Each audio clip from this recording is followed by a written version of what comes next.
Good evening, everybody. I know I'm testing the edge of the start time, but I am happy that I am within that start time, so that counts as a win for me.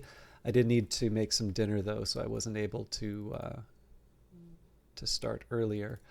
Now, I'm interested in seeing where this session goes. We've been doing the Philip of Macedon scenario for Old World. And I was feeling okay about the invasion plans, and then I kind of ran into the same problem that I usually do with the Philip scenario, and it's just that I can't handle an evenly matched Athens. I think I leave that invasion too late. So the best thing for me to do here, I am interested. Oh, I didn't even save. Interesting. So what I'm interested in doing here, I don't have I don't have a lot of time in this scenario, but I am interested in seeing what I can salvage out of this. So what I'm going to try and do, I'm going to try and focus a lot more on creating siege weapons for this attack. I think I'm more or less going to have to resign myself to to the Athenians sort of running a bunch of people into the territory. But I figured there's a couple of things that I can do to make things a bit easier for myself. We can move more units into the urban areas. We can try and protect my siege units with sort of a wall of spear units.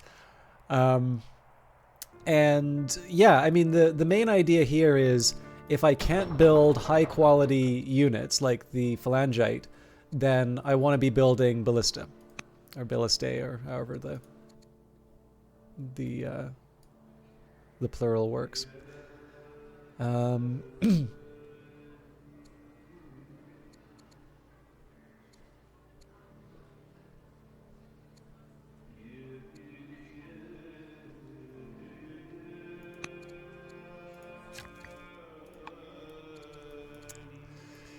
Okay, now, one other thing I can do to try and angle things to my favor is get a bit more infrastructure built. And what I'm specifically looking for are things that will allow me to build more military units. Another option that I have is, earning some more money. That's another big one. But because I know I'm going to have a while before things kind of kick off, I figured I might as well... this is a tough call. I am going to put the quarry down, though. But yeah, so what I want to try and do here is I want to try and build up enough infrastructure so that I can have an easier time making the units that I need to sort of be able to win. All right.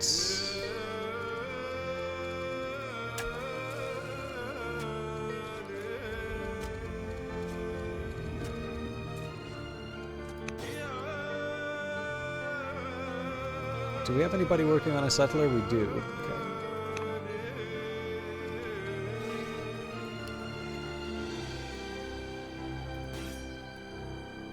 So I'm going to try and bring a few more units.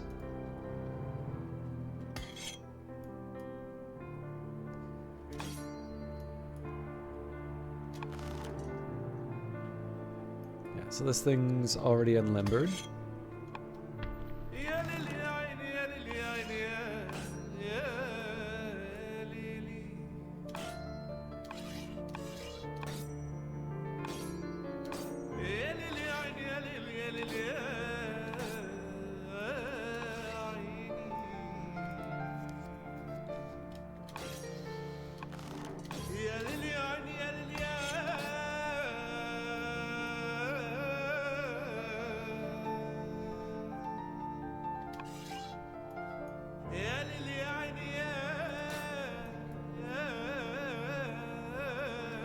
It just occurred to me that I may be missing some generals too.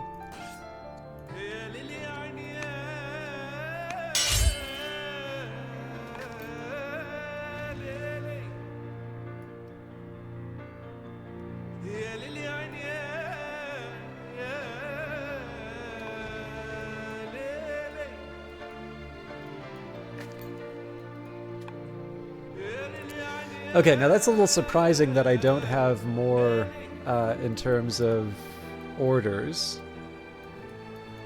But I think I'll live with that. I'm just trying to think. Well, sorry, there is one other thing that I can do. I can rally the... well... yeah, rally the troops seems to be the right thing to do, but what does that get me? Well, I guess one thing I can do is I can move the relevant units in closer.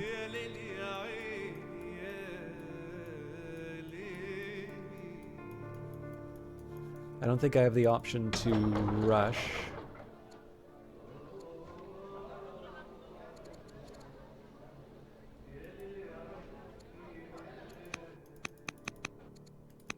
Well, there is one, but I don't exactly want to make the city's unhappy.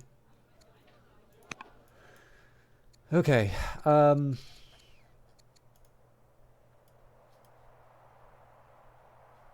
So let's actually focus on assigning some governors. If I have the spare capacity.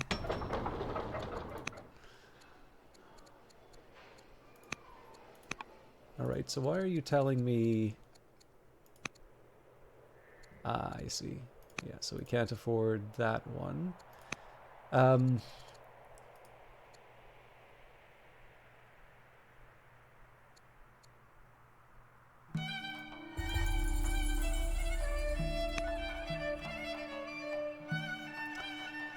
I don't exactly want to be spending money, so I can't really do that.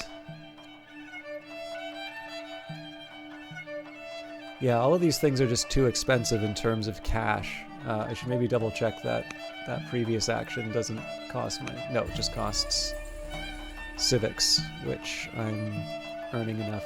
Okay, so what I will do, I will force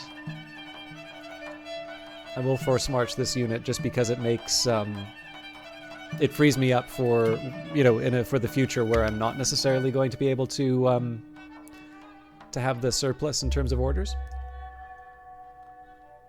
Philip the Invincible has recovered from his malaise and is no longer ill.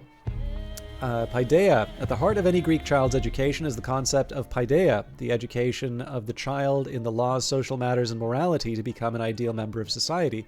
In striving for this ideal state, the best is encouraged and sought in all aspects of life, the arts, the body, and the mind. Alexander seeks your wisdom on how to improve himself. What advice shall you give? Know thyself, nothing in excess, or the good is hard to do. I will say nothing in excess, and this is purely out of financial interest in this case. I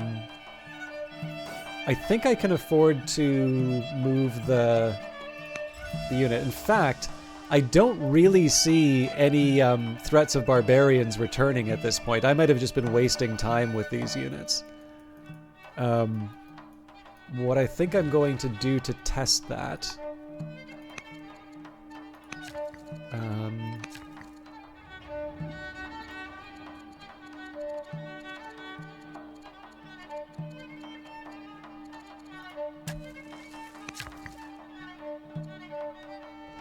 okay, more barracks. Let's put down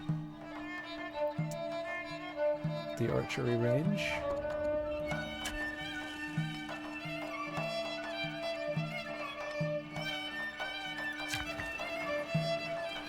Alright, I'm not sure what to do with this fella just because he's already... we've already got all the lumber mills that we can... oh, no, we have leftovers.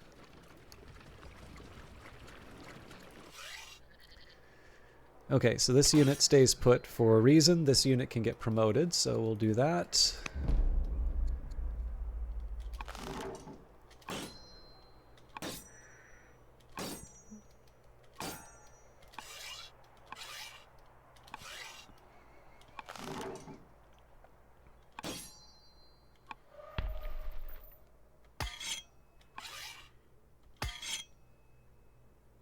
I know I can put these down as a sentry, but I have a feeling that I'm going to forget to use certain units if I do that.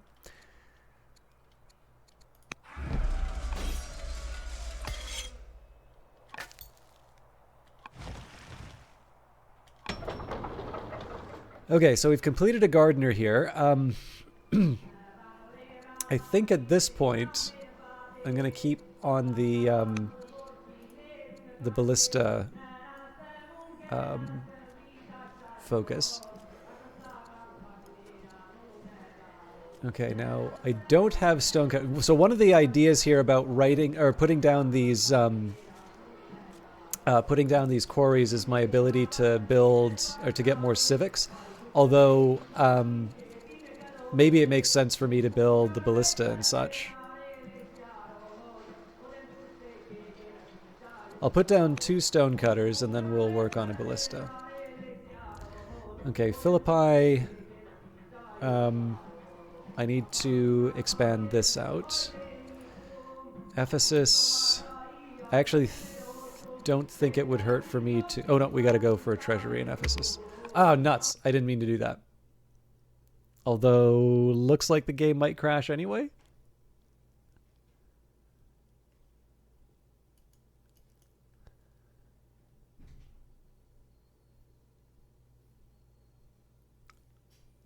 I think I got lucky, if crashing can be considered lucky.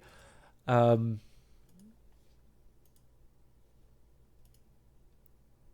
yeah, there's definitely some Unity window that just popped up. Okay, we will be back as soon as I get access to my screen again. Sorry. Now, one thing I should mention,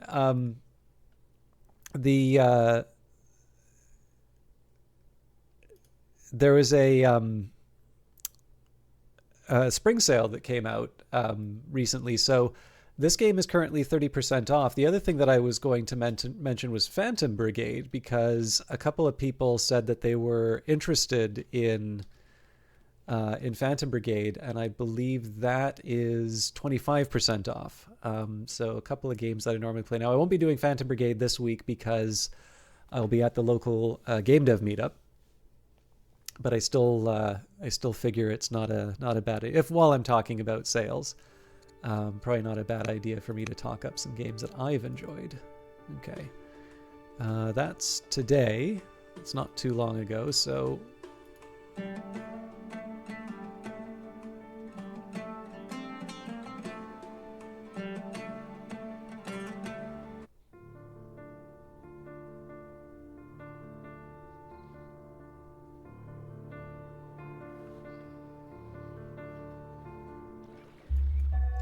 Okay, so the other thing I'd like to do where I can is just see if there's some other things that I can do or try.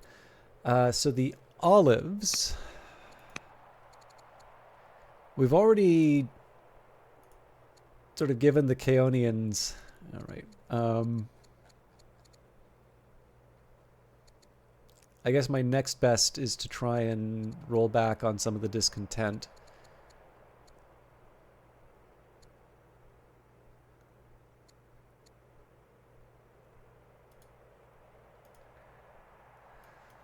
All right, so I have surplus orders. Actually, I seem to recall there's something that happens to your orders. Orders are needed for various unit actions such as moving, attacking, and building improvements. They are also needed for such actions such as assigning governors and sending counselors on missions. Unused orders are sold for money at the end of the turn. Your orders rate can be increased by improving your legitimacy and by building garrisons. Okay, so it does actually cost me something to use up the orders this way, but I am going to force march.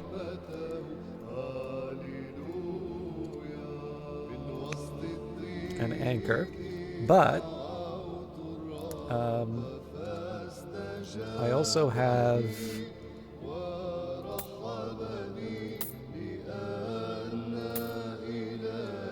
So I'm curious what that will translate to. We're at 1872 minus 141. Actually, let me get something to write the note down on.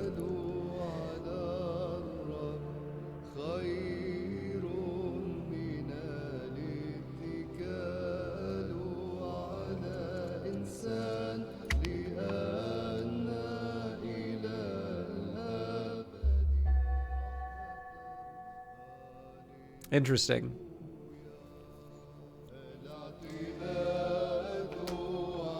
General Cleanthes of Apollonia is likely to fly into a rage if he does not get his own way. A most spoiled person. You have rallied the military, resulting in higher morale and discipline.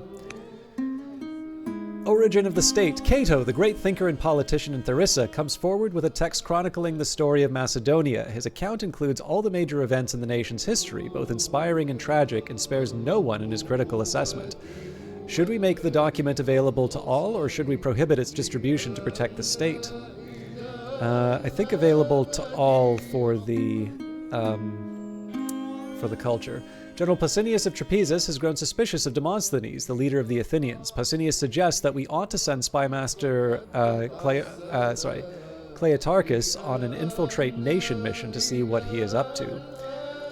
I believe we get this for free, yes, so we will conduct the espionage mission.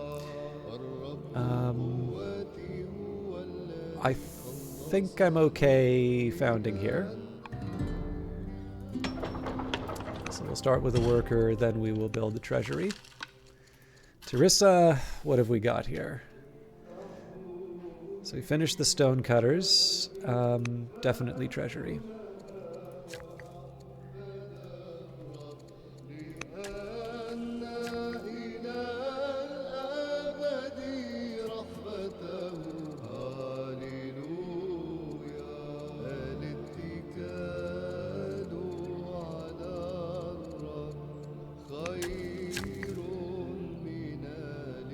Okay, doing everything I can to get the money sorted out. We've already got a stronghold down here, so this is actually one of these rare cases where I'm able to focus on improving the city overall. Although it looks like it can build a lumber mill, so... Oh, wow, we can even go for a citadel. Okay, well, with that, I am going to build the citadel. Okay, still focusing on military matters, although I can build a stronghold, so maybe I do that first. We do not have developing culture, so we cannot build a stronghold here. Change of pace. Did I already build 2 barracks? Yes, I did.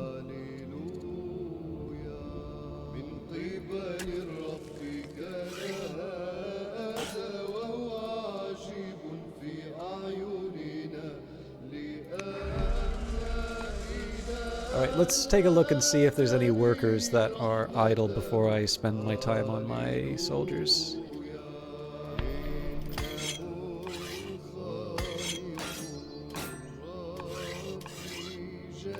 So one of the concerns that I have here is that I've been spending this time, but we don't have any more units to show for it. That's going to take a while. Now the good news is most of what I'm going to be getting will be siege units when all is said and done.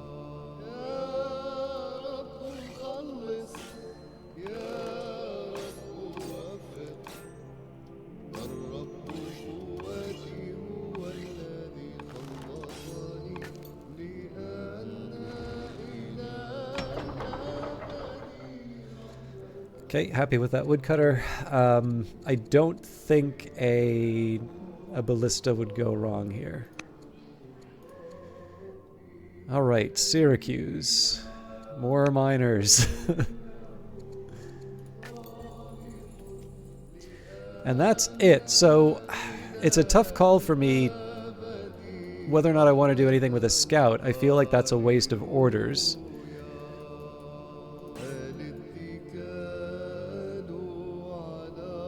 I am, however, going to bring this unit in.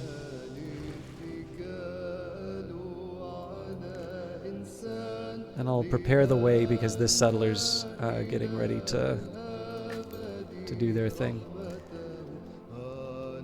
Yeah, so I think we can turn these into cash. Okay, so I'm gonna do 2850 minus 137.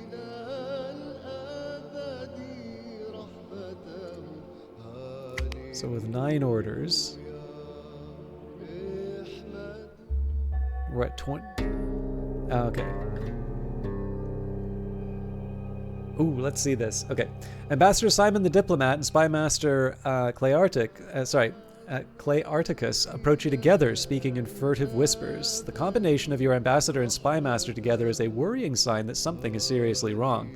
They explain that although the Athenian alliance has agreed to supply a tribute of food, there are indications from Simon's stay there that King Demosthenes, the fountainhead of the Athenian alliance, is plotting against you. Cleitarchus has pressured a servant from the Athenian alliance and confirmed that it is true, although he does not know what the plan entails. Get the servant to lead our agents into the Athenian palace. I'll be watching, waiting for any attack, or we must prepare for war.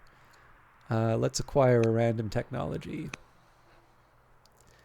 Volunteers! In an act of solidarity, the citizens of Trapezus are volunteering in droves. They wish to show you their local pride. So we could get a worker, or nope, we're going to get them to take arms. A freed slave! Okay, this is neat. Epictetus. Or I've also heard it pronounced Epictetus. So apologies for those of you who may be more familiar with the names. Cured! Good evening, System Chalk. Just started your break, so you can stick around for like half an hour. Excellent! Do you know about Epictetus? Oh, actually, it says here Epictetus, so we'll say Epictetus. Epictetus was a Greek Stoic philosopher. He was born into slavery at Hierapolis, Phrygia, present-day Pamukkale in western Turkey, and lived in Rome until his banishment when he went to Nicopolis in northwestern Greece, where he spent the rest of his life. His teachings were written down and published by his pupil Arrian in his Discourses and Enchiridion.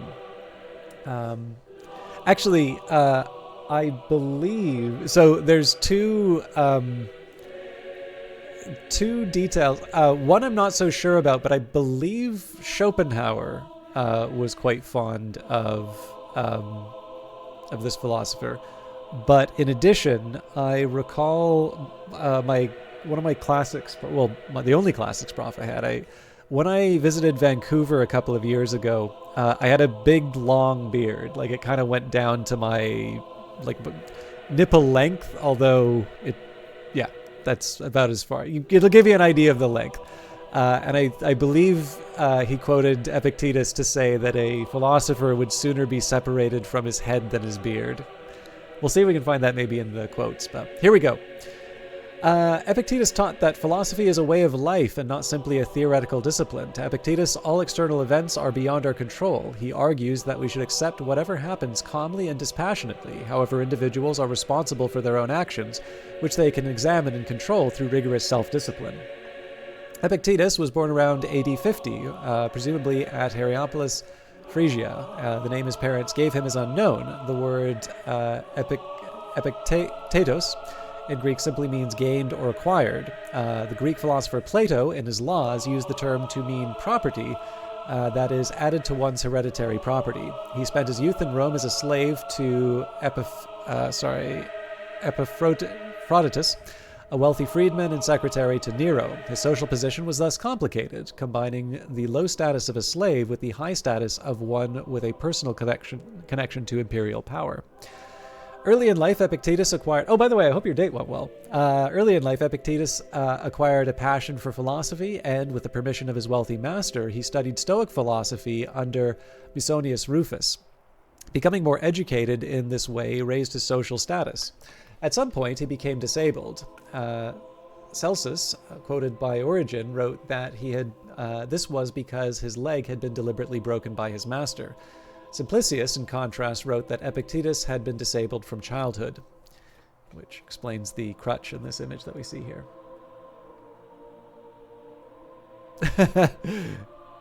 Fair enough. I hope that means good things. Epictetus obtained his freedom sometime after the death of Nero in AD 68. He began to teach philosophy in Rome around AD 93 when Roman Emperor Domitian banished all philosophers from the city. Epictetus moved to Nicopolis in Epirus, Greece, where he founded a school of philosophy. His most famous pupil, Arrian, studied him as a young man around AD 108 and claimed to have written his famous discourses based on the notes he took in Epictetus's lectures. Arrian argued that his discourses should be considered comparable to Socratic literature. Arrian described Epictetus as a powerful speaker who could induce his listener to feel just what Epictetus wanted him to feel. Many eminent figures sought conversations with him. Emperor Hadrian was friendly with him and may have heard him speak at his school at Nicopolis. It's a shame that Vesper isn't here because we've got some stories about Hadrian. Epictetus lived a life of great simplicity with few possessions. He lived alone for a long time, but in his old age, he adopted a friend's child who otherwise would have been left to die and raised him with the aid of a woman. It is unclear whether Epictetus and she were married. He died sometime around AD 135. After his death, according to Lucian, his oil lamp was purchased by an admirer for 3,000 drachmae.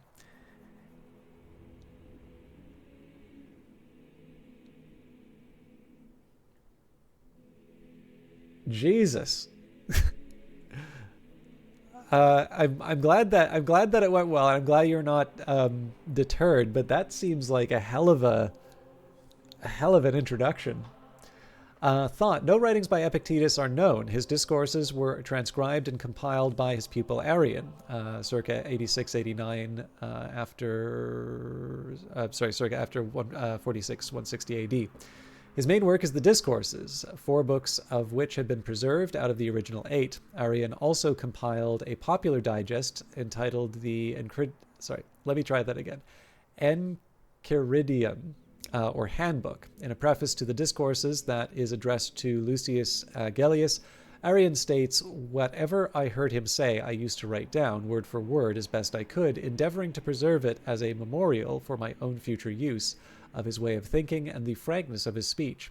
In the 6th century, Neoplatonist philosopher Simplicius, or possibly Simplicius, wrote an excellent commentary on the, good lord, I'm going to still struggle with this, Enchiridion. Oswin Meow, lovely to see you. Folks, for those of you who don't know, Oswin Meow has been very faithfully streaming, finished Disco Elysium, was actually responsible for getting me into Helldivers. Now, I've only bought the original Helldivers. I don't have Helldivers 2 yet, but I'm having some good fun with the original Helldivers nonetheless. And is currently playing Pentiment, which seems very interesting. Oswin also is a real-life scientist, and in fact, I believe just had the lab samples blow up recently. And I shouldn't be making light of this because, like, I have had, for me, it's usually just like losing data or something like that. But losing a month's work, like, really, really sucks. But given that apparently these samples blew up, it just tells me that the war on aging has now gone from a cold war to a hot war. But no, I am sorry for that. I don't think that joke was worth reminding you of the terrible happenings. But I am actually delighted whenever you do share lab life in the channel. So I do hope that you recover that work really quickly. And I was very excited to hear about your pursuit of information theory and your effort to try and teach your lab mates something.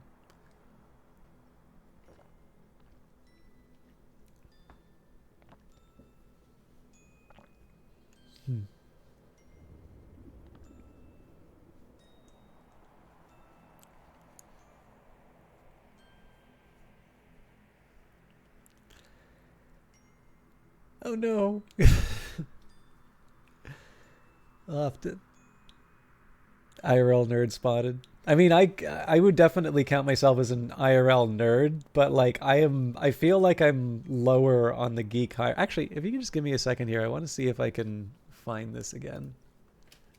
I definitely feel I'm lower on the nerd hierarchy than Oswin.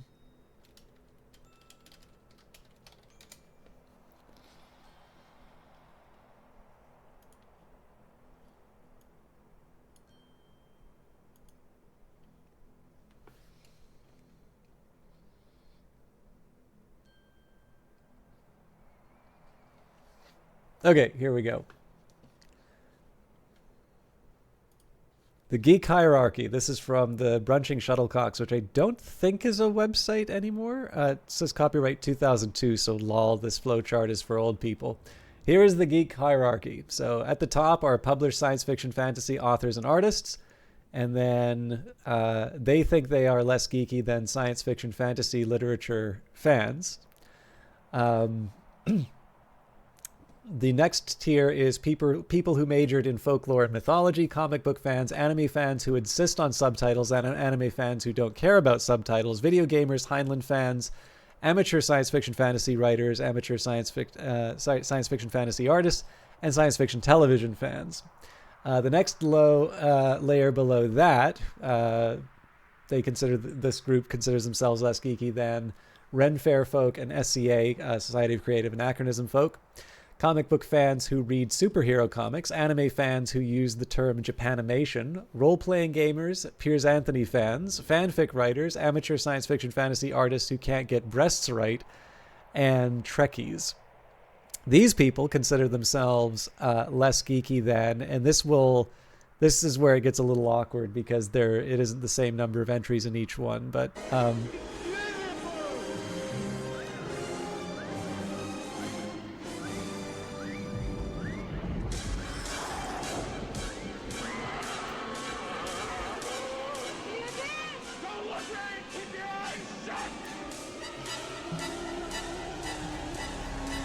thank you very much for resubscribing. 19 months. I cannot believe that number, but I am very, very happy to still have you here. I hope you've been well, by the way. I know it's been a little while since we've chatted. But I'm always excited to see you, and I hope you are... Well, I said I hope you're doing well. You may find yourself somewhere in this geek hierarchy, by the way. But yeah, so in the intermediate for the ones that have more entries, we've got that group we just talked about consider themselves less geeky than comic book fans who only read superhero comics, live action role-playing gamers, people who read books based on science fiction TV shows, erotic fanfic writers who put themselves in the story, or Trekkies who speak Klingon. These people consider themselves less geeky than people who buy expensive replicas of fictional fantasy swords, comic book fans who only read X-Men spin-offs, Pokemon fans over the age of 6, 13-year-old gamers of any sort, people who refer to a group of TV show-based books as my collection, erotic fanfic writers who put themselves in the story, people who alter scans of sexy models to make them look like superheroines, and Trekkies who get married in Klingon garb. It is also worth noting that these are bi-directional arrows, so each of these groups also think that they are less geeky than each other. And the bi-directional arrows also apply to the group that all of these people seem to think they are less geeky than furries. Which consider themselves less geeky than erotic furries, who consider themselves less geeky than people who write erotic versions of Star Trek where all of the characters are furries, like Kirk is an ocelot or something, and they put a furry version of themselves as the star of the story. So for those of you who wanted to know where you are in the geek hierarchy, Laura Soberg has got your back there. Back to Epictetus. Well, I hope you are renewed and refreshed in a little bit. Maybe that will happen here, maybe that won't. I was told on Reddit, you make NSFW furry VTube avatars. Where does that put me? Are they avatars for yourself?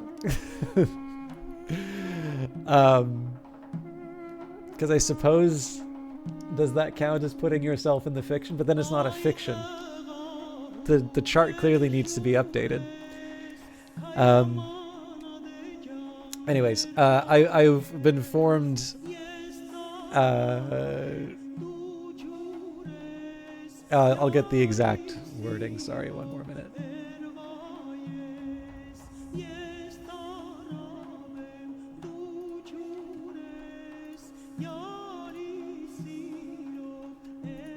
Someone was asking for people who stream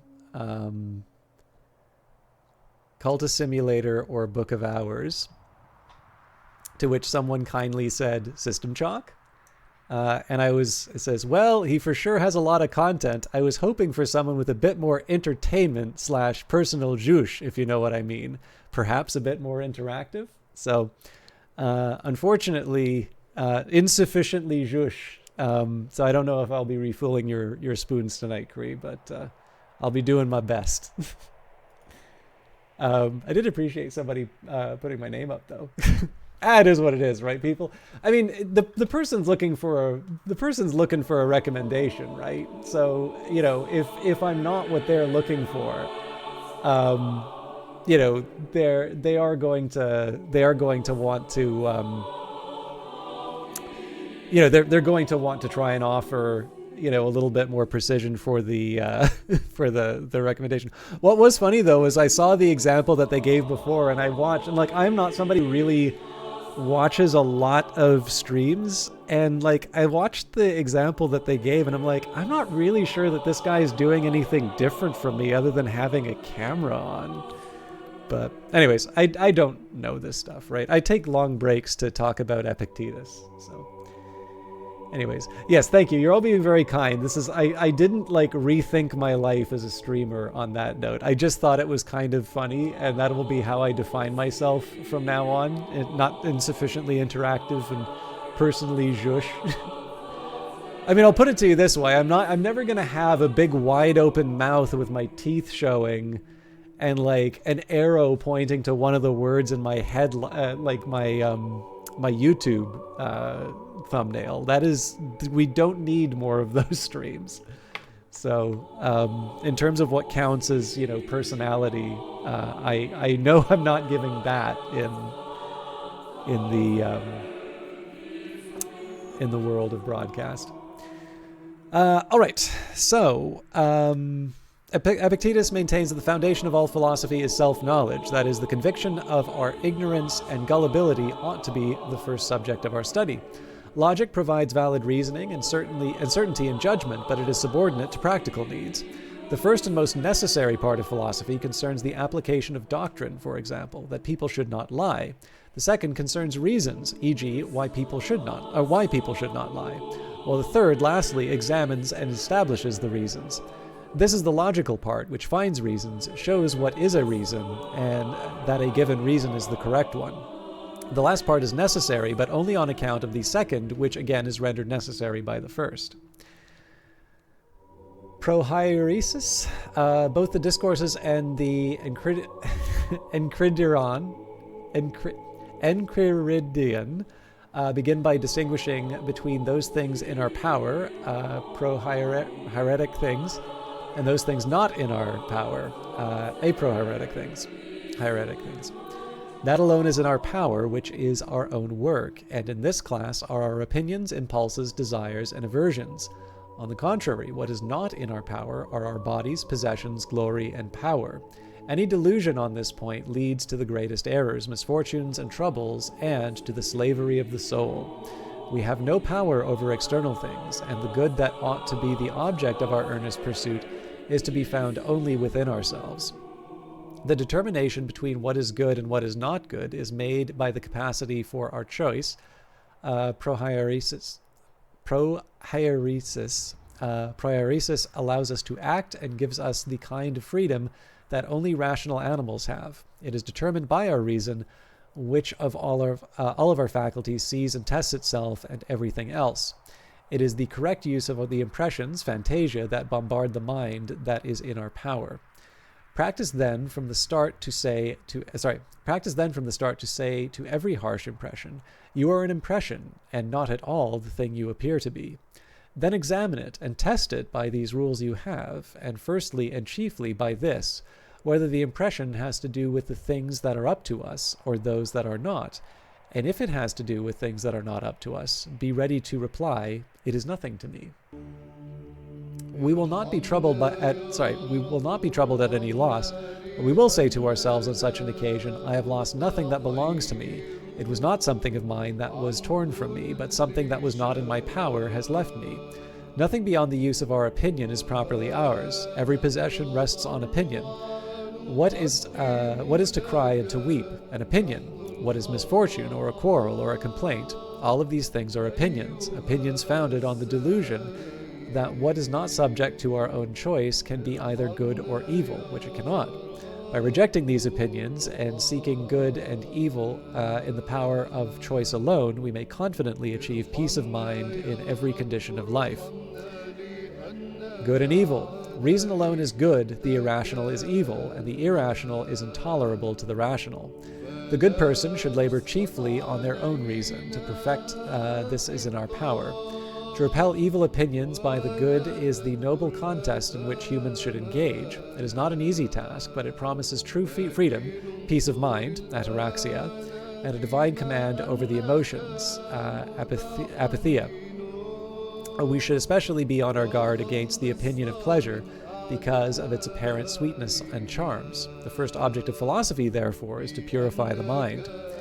Epictetus teaches the preconceptions, prolepsis, of good and evil are common to all. Good alone is profitable and to be desired, and evil is hurtful and to be avoided. Different opinions arise only from the application of these preconceptions to particular cases, and it is then that the darkness of ignorance, which blindly maintains the correctness of its own opinion, must be dispelled. People entertain different and conflicting opinions of good, and in their judgment of a particular good, people frequently contradict themselves. Philosophy should provide the standard for good and evil. This process is greatly facilitated because the mind and the works of the mind are alone in our power, whereas all external things that aid life are beyond our control. The essence of divinity is goodness. We have all good that could be given to us. The deities, too, give us soul and reason, which is not measured by depth or breadth, but by knowledge and sentiments, and by which we attain greatness, and may equal even with the deities. We should, therefore, cultivate the mind with special care.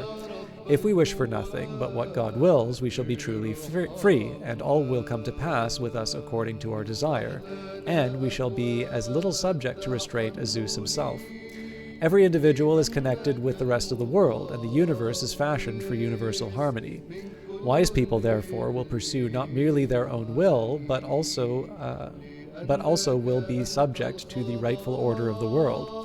We should conduct ourselves through life fulfilling all our duties as children, siblings, parents, and citizens. For our country or friends, we ought to be ready to undergo or perform the greatest difficulties. The good person, if able to foresee the future, would peacefully and contentedly help to bring about their own sickness, maiming, or even death, knowing that this is the correct order of the universe. We have all a certain part to play in the world, and we have done enough when we have performed what our nature allows. In the exercise of our powers, we may become aware of the destiny we are intended to fulfill. We are like travelers at an inn or guests at a stranger's table. Whatever is offered, we take with thankfulness, and sometimes, when the turn comes, we may refuse. In the former case, we are a worthy guest of the deities, and in the latter, we would appear as a sharer in their power.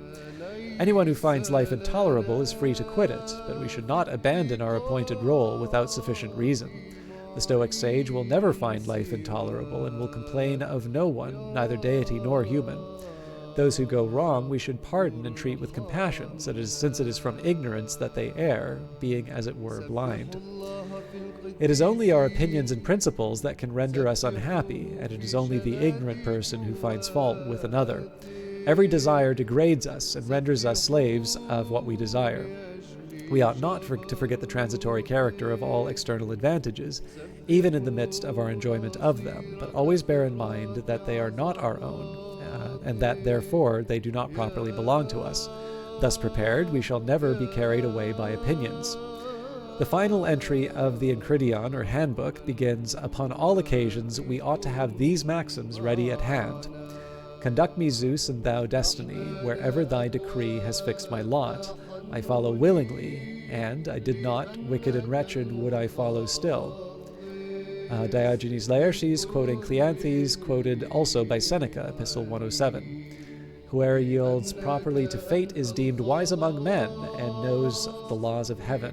From Euripides' Fragments. Crito, "If it thus pleases the gods, thus let it be." From Plato's Crito. "Annalists and metallists may indeed kill me, but they cannot harm me." From Plato's Apology. Influence, dialogue between the Emperor Hadrian and Epictetus. Epictetus appears in a 2nd or 3rd century dialogue between the Emperor Hadrian and Epictetus the philosopher. This short Latin text consists of 73 short quotations, supposedly posed by Hadrian and answered by Epictetus. This dialogue was very popular in the Middle Ages, with many translators and adaptations. Philosophy. The philosophy of Epictetus influenced the Roman Emperor Marcus Aurelius, AD 121 to AD 180, who cites Epictetus in his Meditations. Philosophers of the French Enlightenment, Voltaire, Montesquieu, Denis Diderot, Baron d'Holbach, all read the Enchiridion when they were students. Literature. The philosophy of Epictetus plays a key role in the 1998 novel A Man in Full by Tom Wolfe. This was, in part, the outcome of discussions Wolfe had with James Stockade, see below. Character Conrad, who through a series of mishaps finds himself in jail and accidentally acquires a copy of the Enchiridion of Epictetus, the Stoics' manual, discovers a philosophy that strengthens him to endure the brutality of the prison environment. He experiences Joseph Campbell's hero's journey call to action and becomes a strong, honorable, undefeatable protagonist. The importance of Epictetus' Stoicism for Stockdale, its role in A Man in Full, and its significance in Ridley Scott's film Gladiator are discussed by William O. Stevens in The Rebirth of Stoicism. Moen Biswas, in the novel A House for Mr. Biswas by V.S. Naipaul, is pleased to think himself a follower of Epictetus and Marcus Aurelius. The irony is that he never actually behaves as a Stoic. Something that can be said for a lot of the people who are pushing Stoicism today, actually. Everything has two handles. The one by which it may be carried and the other by which it cannot is the theme of Disturbances in the Field by Lynn Sharon Schwartz. Lydia, the central character, turns often to the golden sayings of Epictetus, the latter being a modern selection of Epictetus's writings compiled and translated by Hastings Crossley. A line from the Enchiridion is used as a title quotation in The Life and Opinions of Tristram Shandy, Gentleman, by Lawrence Sterne, which translates to not things, but opinions about things, troublemen. Epictetus is mentioned in A Portrait of the Artist as a Young Man by James Joyce. In the 5th chapter of the novel, protagonist Stephen Daedalus discusses Epictetus' famous lamp with a dean of his college. Epictetus is also mentioned briefly in Franny and Zooey by J.D. Salinger, and is referred to by Theodore Dreiser in his novel Sister Carrie. Both the longevity of Epictetus' life and his philosophy are alluded to in John Berryman's poem of Suicide. I think John Berryman was the one who... let me just double check this is the right one. It is! So, Succession fans, there's a few actually it's probably under popular culture. Yeah. Season finales of Succession's 4 seasons are named after phrases from Dream Song 29. Nobody is ever missing, this is not for tears, all the bells say, and with open eyes. I'm sure probably referring to John Berryman would be the higher class reference than referring to Succession, but Succession was a pretty good show. Epictetus is referred to, but not mentioned by name, in Matthew Arnold's sonnet to a friend. Arnold provides 3 historical personalities as inspiration and support in difficult times. Epictetus is preceded by Homer and succeeded by Sophocles. Much he whose friendship I not long since won, that halting slave who in Nicopolis taught Arrian when Vespasian's brutal son cleared Rome of what most shamed him. Francois Rabelais. In chapter 30 of Francois Rabelais' Pantagruel's tutor Epistemon has his head cut off after a battle. After he had his head reattached and was brought back to life, he recounts his experience of the damned in hell. Their state and condition of living is but only changed after a very strange manner. After this manner, those that had been great lords and ladies here got but a poor scurvy wretched living there below, and on the contrary, the philosophers and others who in this world had been altogether indigent and wanting were great lords there in turn. I saw Epictetus there, most gallantly appeared after the French fashion, sitting under a pleasant arbor with the store of handsome gentlewomen, frolicking, drinking, dancing, and making good cheer, with abundance of crowns of the sun. Above the lattice were written these verses for his device: to leap and dance, to sport and play, and drink good wine, both white and brown, or nothing else to do all day, but tell bags full of many a crown. When he saw me, he invited me to drink with him very courteously, and I was willing to be entreated, tippled, and Chopin through together most theologically. In the meantime came Cyrus to beg 1 farthing from him in honor of Mercury, therewith to buy a few onions for his supper. No, no, said Epictetus, I do not use in my almsgiving to bestow farthings. Hold thou, varlet, there's a crown for thee. Be an honest man. Military, James Stockdale. James Stockdale, a fighter pilot who was shot down while serving in the Vietnam War, was influenced by Epictetus. He was introduced to his works while at Stanford University. In Courage Under Fire, testing Epictetus's doctrine in a laboratory of human behavior, Stockdale credits Epictetus with helping him endure his 7.5 years of captivity, which included torture and 4 years in solitary confinement. When he was shot down, he reportedly said to himself, I'm leaving the world of technology and entering the world of Epictetus, as he bailed out. Quoting Epictetus, Stockdale concludes the book with, the emotions of grief, pity, and even affection are well-known disturbers of the soul. Grief is the most offensive. Epictetus considered the suffering of grief an act of evil. It is a willful act, going against the will of God to have all men share happiness. Psychology. Psychologist Albert Ellis, founder of rational emotive behavior therapy, credited Epictetus with providing the foundation for a system of psychotherapy. And religion. Keizawa Manshi, a controversial reformer within the Higashi Honganji branch of Jodo Shinshu Buddhism, cited Epictetus as one of 3 major influences on his spiritual development and thought. I don't know what you all think of Epictetus's philosophy after hearing that. I'm sure it would have been better if I didn't stumble over all the pronunciations. But I am curious if I can find that Beard quote. No.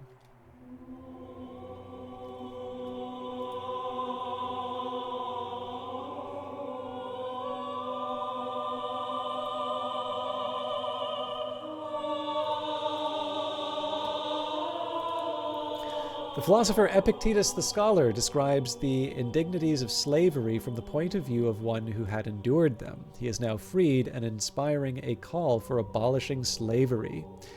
We can say, his words have convinced me Macedonia will no longer permit slavery. So,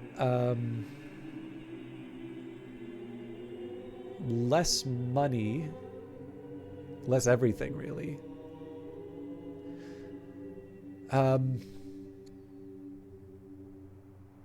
Nope. Epictetus the Scholar needs to understand the way of things. The ascetic movement. An ascetic movement has sprung up in Aegaid. Disgusted by their city's decadent ways, followers have cast aside their possessions and now preach sermons and beg in the streets.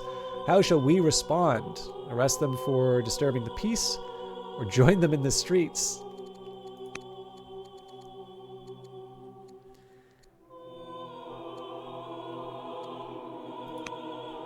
Simon is your ambassador. We can get more culture for the cities. Yeah, extra wisdom. Okay, back to our workers.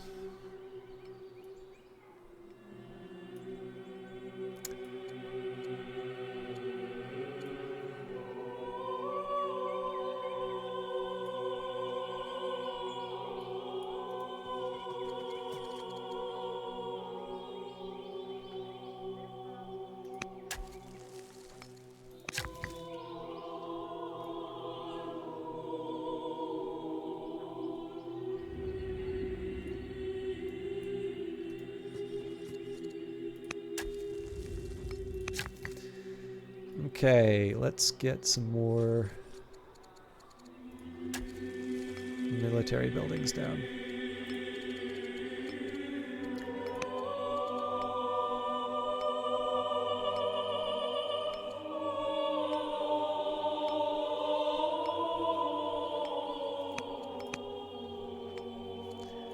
I didn't think we would be able to recruit.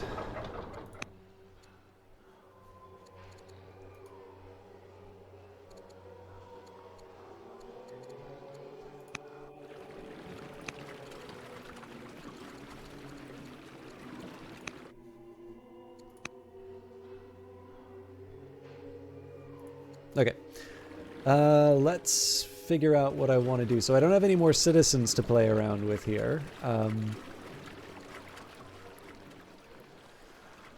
This is going to seem kind of funny, but I think I'm going to go for an archer in this case. Now, for this worker, I thought I'd already taken care of all the workers, but obviously not.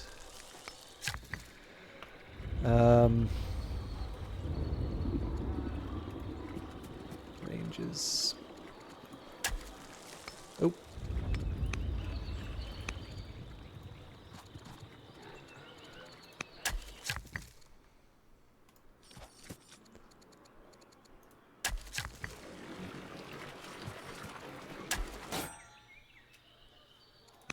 And we're still rallying the troops. Gotta get back to work. I hope the rest of the stream goes well for you. Hopefully the reading was worth your break, Kieran. I know you don't have a whole lot of time, but I appreciate you hanging out.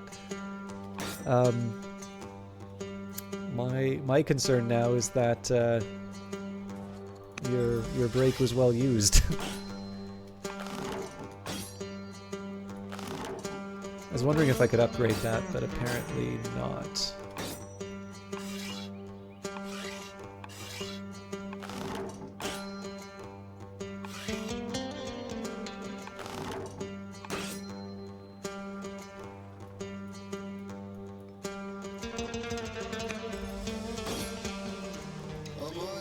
Okay, definitely want to move these units to the front.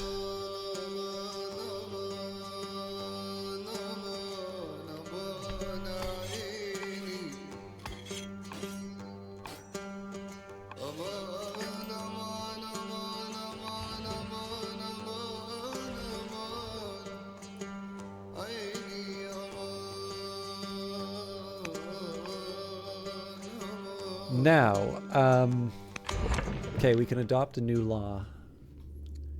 So we can choose philosophy or engineering. So not only engineering is extremely expensive, but it also helps me with urban specialists, which will allow me to get some officers.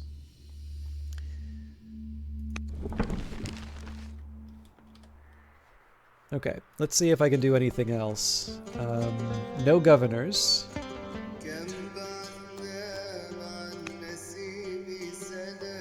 Let's demand tribute from Sparta.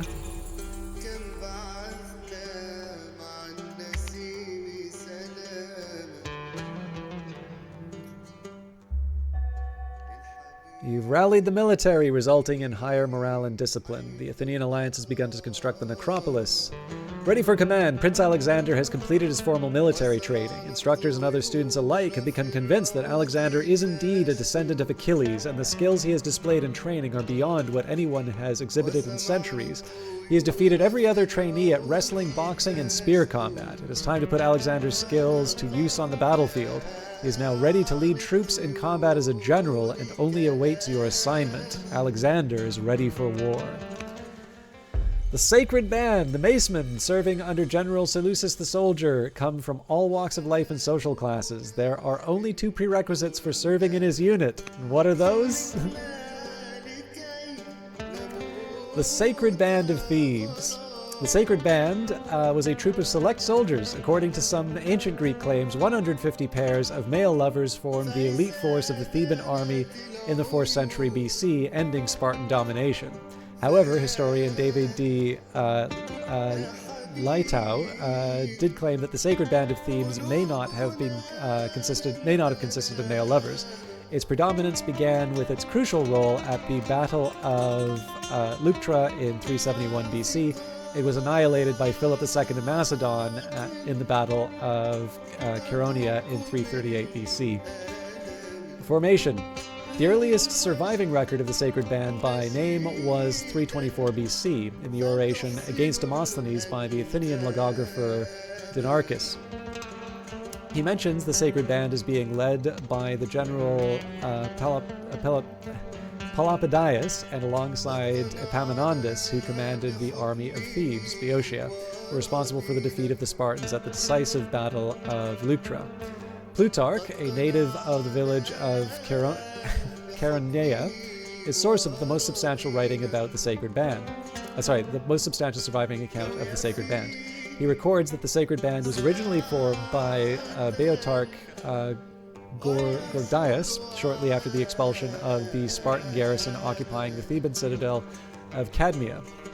The 2nd century AD Macedonian author Polynaeus, in his Stratagems in War, also recounts Gorgidas as the founder of the sacred band. However, Dio Christome, Hieronymus of Rhodes, and Athenaeus of Naucritus credit Epaminondas instead. The exact date of the sacred band's creation, and whether it was created before or after the Symposium of Plato, and similarly titled Symposium by his rival Xenophon, had also long been debated. The generally accepted date of the sacred band's creation is between 379 and 378 BC. Prior to this, there are references to elite Theban forces also numbering 300. Herodotus and Thucydides both record an elite force of 300 Thebans allied with the Persians, who were annihilated by the Athenians at the Battle of Plataea. Herodotus describes them as the first and finest among Thebans. Diodorus also records 300 picked men present at the Battle of Delium, composed in the Haenukai and charioteers and parabatai, those who walk beside. Though none of these mentions the sacred band by name, many have referred to the sacred band, or at least its precursors. Historian John Kilnock Anderson believes that the sacred band was indeed present at Delium, and that Gorgias did not establish it, but merely reformed it. In the old debate surrounding Xenophon's and Plato's work, the sacred band has figured prominently as a possible way of dating which of the two wrote their version of the Symposium first. Xenophon's Socrates in the Symposium disapprovingly mentions the practice of placing lovers beside each other in battle in the city-states of Thebes and Elis, arguing that while the practice was acceptable to them, it was shameful for the Athenians. Both Plato and Xenophon were Athenians. According to the British classical scholar Sir Kenneth Dover, this was a clear allusion to the sacred band, reflecting Xenophon's contemporary, albeit anachronistic, awareness of the Theban practice, as the dramatic date of the work itself is 421 BC. However, it is the speech of the character Phaedrus in Plato's Symposium, referring to an army of lovers, that is most famously connected with the sacred band. Even though it does not technically refer to the sacred band, since the army referred to is hypothetical, Dover argues that Plato wrote his symposium first, since Plato's Phaedrus uses language that implies the organization does not yet exist. He acknowledges, however, that Plato may have simply put the hypothesis in the mouth of Phaedrus according to the supposed earlier dramatic date of his work, 416 BC. It only shows that Plato was more mindful in his chronology in his symposium than Xenophon, and proves that he was actually quite aware of the sacred band in his time. Composition. According to Plutarch, the 300 handpicked men were chosen by Gorgidas purely for ability and merit regardless of social class. It was composed of 150 male couples, each consisting of an older Erastes, lover, and younger Euronymos, beloved. Athenaeus of Naucritus also records that the sacred band as being composed of lovers and their favorites, thus indicating the dignity of the god Eros in that they embrace a glorious death in preference to a dishonorable and reprehensible life. While Polynaeus describes the sacred band as being composed of men devoted to each other by mutual obligations of love, the origin of the sacred appellation of the sacred band is unexplained by Dionysius and other historians. Plutarch claims that it was due to the exchange of sacred vows between the lover and his beloved at the shrine of Iolaus, one of the lovers of Heracles at Thebes. He also tangentially mentions Plato's characterization of the lover as a friend inspired of God. The sacred band was stationed at Cadmea as a standing force, likely as a defense against future attempts by foreign forces to take the citadel. It was occasionally referred to as the city band, due to their military training and housing being provided at the expense of the Boeotian polis. Their regular training, including wrestling and dance. The historian James G. Devoto points out that Gorgidas previously served as a hipparch, cavalry officer, therefore equestrian training was also likely provided. The exact ages of the unit's members are not recorded in ancient testimonies. However, comparing them with the Spartan elite hippies, the Athenian epheboi recruits, Devoto estimates that trainees were inducted as full members in the sacred band at the ages of 20 to 21, whereupon they were given a full set of armor by their Erasti. They likely ended their service at age 30. Although I was under the impression that Greek warriors served longer. Military history. According to Plutarch, Gorgodas originally distributed the members of the sacred band among the front ranks of the phalanxes of regular infantry. In 375 BC, the command of the band was transferred to the younger Boeotarch Peloponnesius, one of the original Theban exiles who led the forces who recaptured Cadmea. Under Peloponnesius, the sacred band was united as a single unit of shock troops. Their main function was to cripple the enemy by engaging and killing their best men and leaders in battles. Invasions of Aegisalius II. Sacred Band first saw action in 378 BC at the beginning of the Boeotian War. It was during the famous standoff between the Athenian mercenary commander and later strategos Chabrias, 357 BC, and the Spartan king Aegisalius II. Prior to the creation of the Sacred Band under Gorgodas, the Athenians had helped the Theban exiles retake control of Thebes and the citadel of Cadmea from Sparta. This was followed by Athens openly entering into an alliance with Thebes against Sparta. In the summer of 378 BC, Aegisalius led a Spartan expedition against Thebes from the Boeotian city of Thespe, then still allied to Sparta. The Spartan forces were held up for several days by Theban forces manning the earthen stockades at the perimeter of the Theban territory. The Spartans eventually breached the fortifications and entered the Theban countryside, devastating the Theban fields in their wake.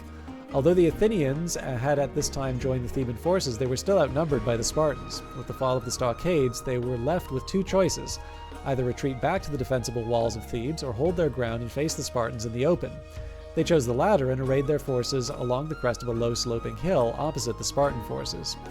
Gorgodas and the Sacred Band occupied the front ranks of the Theban forces on the right, while Chabrias and an experienced force of mercenary hoplites occupied the front ranks of the Athenian forces on the left.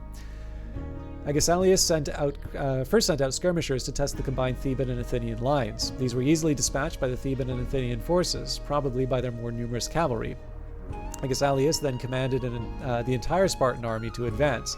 He may have hoped that the sight of the massed Spartan forces resolutely moving forward would be enough to intimidate the Theban and Athenian forces into breaking ranks. The same tactic had worked for Aegisalius against Argive forces in the Battle of Coronea. It was during this time that Chabrias gave his most famous command. With scarcely 200 meters separating the two armies, Aegisalius was expecting the Theban and Athenian forces to charge at any moment. Instead, Chabrias ordered his men to stand at ease. In unison, his mercenary hoplites immediately assumed the resting posture, with the spear remaining pointing upwards instead of towards the enemy, and the shield propped against the left knee instead of hoisted at the shoulders. Gorgodas, on seeing this, also commanded the Sacred Band to follow suit, which they did with the same military drill precision and confidence. The audacity of the maneuver and the discipline of the execution was such that Aegisalius halted the advance. This is the opposite of 300. Seeing that his attempts to provoke the Theban and Athenian forces to fight on lower ground were unsuccessful, Aegisalius eventually thought it wiser to withdraw his forces back to Thespe. Shortly after his standoff in Thebes, Aegisalius disbanded his army in Thespe and returned to the Peloponnesus through Megara. He left the general Phoebidas as his harmos, military governor in Thessape, the same general responsible for the Spartan seizure of the citadel of Cadmea in 382 BC. Phoebidas began making various raids into Theban territory using Spartans under his command and Thespian conscripts. These forays became so destructive that by the end of the summer the Thebans went out in force against Thespe under the command of Gorgodas. Phoebus engaged in the advancing Theban army with his palasts. The harrying of light infantry, peltasts. The harrying of light infantry apparently proved too much for the Thebans, and they started to retreat. Phoebidas, hoping for a rout, rashly pursued them closely. However, the Theban forces suddenly turned around and charged Phoebidas's forces. Phoebidas was killed by the Theban cavalry. His peltasts broke ranks and fled back to Thespe, pursued by Theban forces. Aside from Paulanius, none of these accounts mention the Sacred Band by name, but given that they were under the command of Gorgodas, they are likely to have been part of the Theban forces involved. Not long afterwards, Aegisalius mounted a second expedition against Thebes. After a series of skirmishes, which he won with some difficulty, he was forced again to withdraw the Theban army when the Theban army came out in full force as he approached the city.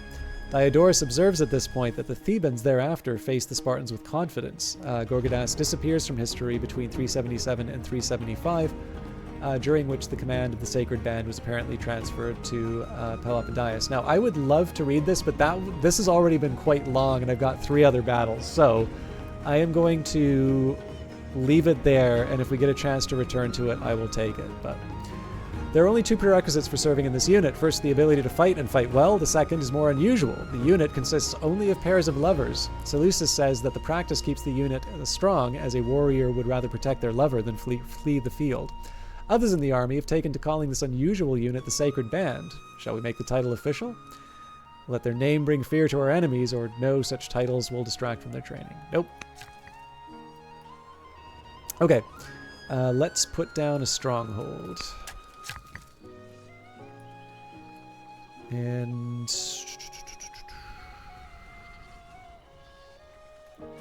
wood.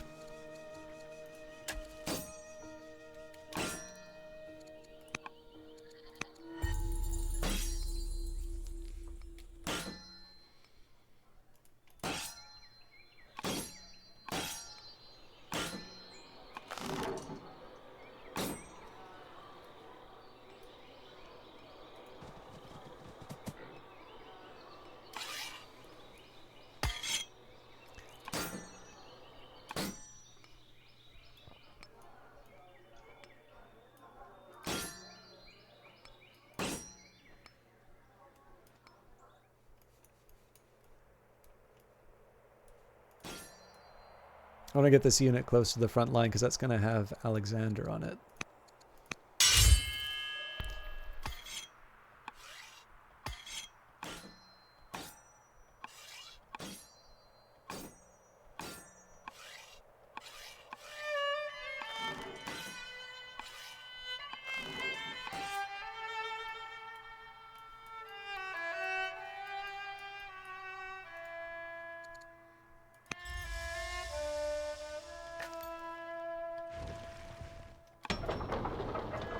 All right, treasury's done. Still in debt, but getting a little bit better. What to do? I'm slightly more inclined to build an officer.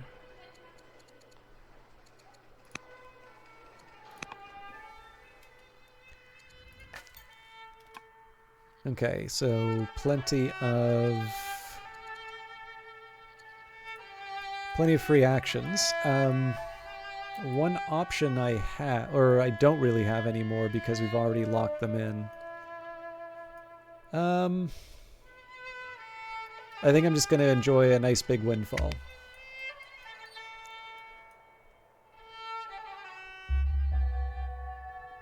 King Philip the Invincible has been feeling quite poor lately and is now ill. Spymaster Clearchus has successfully infiltrated your rival's territory and revealed the territory of the Athenian alliance. Gladiator games. I'm going to read the opening of this and then we'll move on. A gladiator, swordsman from Gladius Sword, was an armed combatant who entertained audiences in the Roman Republic and Roman Empire in violent confrontations with other gladiators, wild animals, and condemned criminals. Some gladiators were volunteers who risked their lives and their legal and social standing by appearing in the arena. Most were despised as slaves, schooled under harsh conditions, socially marginalized, and segregated even in death. Irrespective of their origin, gladiators offered spectators an example of Rome's martial ethics, and in fighting or dying well, they could inspire admiration and popular acclaim. They were celebrated in high and low art, and their value as entertainers was commemorated in precious and commonplace objects throughout the Roman world. The origin of gladiatorial combat is open to debate, but there is evidence of it in funeral rites during the Punic Wars of the 3rd century BC, and thereafter it rapidly became an essential feature of politics and social life in the Roman world. Its popularity led to its use in ever more lavish and costly games. The gladiator games lasted for nearly 1,000 years, reaching their peak between the 1st century BC and the 2nd century AD. Christians disapproved of the games because they involved idolatrous pagan rituals, and the popularity of gladiatorial contests declined in the 5th century, leading to their disappearance. Way back when I first started streaming, I did an Extra Life charity event, and Professor Siobhan McElduff of the University of British Columbia kindly came on to do a talk, and her specialty, in fact, is in ancient Roman spectacle. And so we got a chance to talk about gladiators, which was a really, really interesting talk. If I ever get a chance to do something like that, I will, although it's always difficult to ask someone like that who's, again, that is their job. It can sometimes be difficult to ask that just simply because what they're ultimately doing is something to sort of, if it's for charity, it's nice because, it's something that, how do I put this? Like, you can, it is for a good cause. Whereas if it's just for me, it's something that now I make a little bit of money off of through things like advertising. But there's little things like the idea that there's this perception that the gladiator games were much more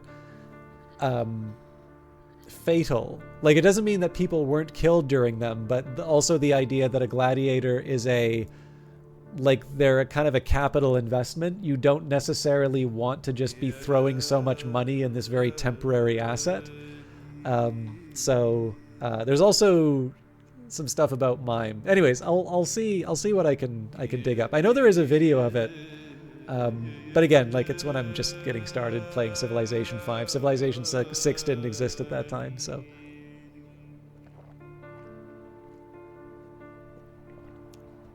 But if anything, I can do some work on my own account and learn some new and fun things to share. All right. With the completion of an amphitheater in Pella, the head of the Argead family, Philip, encourages us to hold games for gladiators in the city as entertainment for all. So we can fund a cohort of combatants, and we gain gladiators, extra military and happiness per season but lower culture, or blood should not be sport. I'm going to go... I actually do like the idea of I will train them myself. Gladiators, I believe, are... Okay. Yeah, I think I'm going to say blood should not be sport, mostly just because I don't want to lose the money. Professional army or volunteers? Macedonia is in need of a decision regarding its military training. Some in court support the creation of a professional army, while others wish to rely on volunteers to fight. So a professional army will cost us money and will gain training, or volunteers. I think I'm going to go for volunteers for the simple reason that I can afford to lose the civics, but I can't really afford to lose the money. So none fight like a man protecting his home. Not long left. You walk the gardens together with Alexander, discussing the future of Macedonia. Excuse me. Once Macedonia controls all of Greece and secures the borders, the time will come to invade Persia by land and by sea to end that evil empire once and for all. You expect to be next to Alexander on the front lines, commanding the victorious troops. Passing past a small altar dedicated to Apollo, you inhale the odor of herbs burning in the Thymerian, and the world before your eyes grows distant and dark as you feel an overwhelming divine presence. You hear no words, see no moira, but are filled with the certainty that your time on this mortal world is drawing to an end. Whatever else you seek to accomplish, you do not have much time left. The strange feeling passes, and Alexander does not seem to have noticed anything. He asks about the best naval routes to invade Persia, and you carry on the conversation. You carry on with the conversation between a current conqueror and a future one. I will not fight my fate, but I will make the most of the time I have left. I still have. Okay, we'll take the free ballista here. More training. Well, we can put down a stronghold, so... Well, no, I need to put down a range first.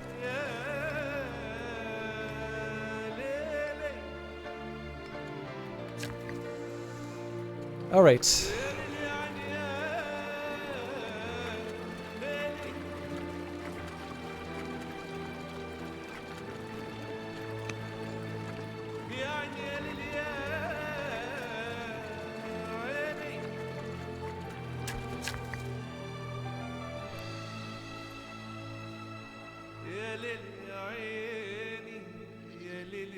Trying to see if I can put down a... Oh, Citadel. Okay.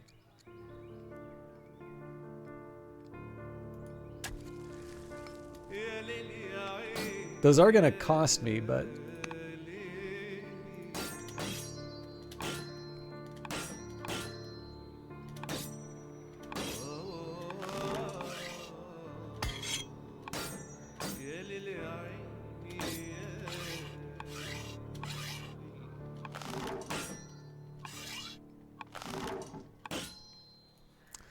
Okay, let's get you to the front.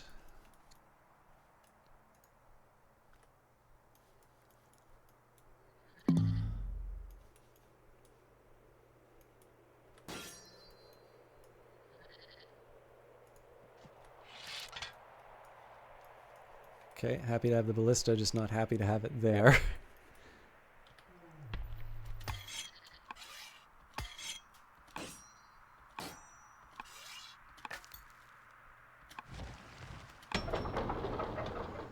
All right. We've got 3 stonecutters already. I think now...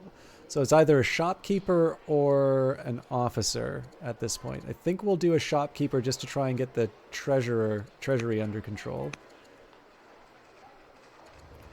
Eritrea... I actually don't think it would be a bad idea for me to go for an officer. Although I do at some point want to start dealing with the discontent. Okay, now this would be a great windfall, but I'm going to take a different approach here. So first of all, we're going to buy up some... Oh, perfect. There we go.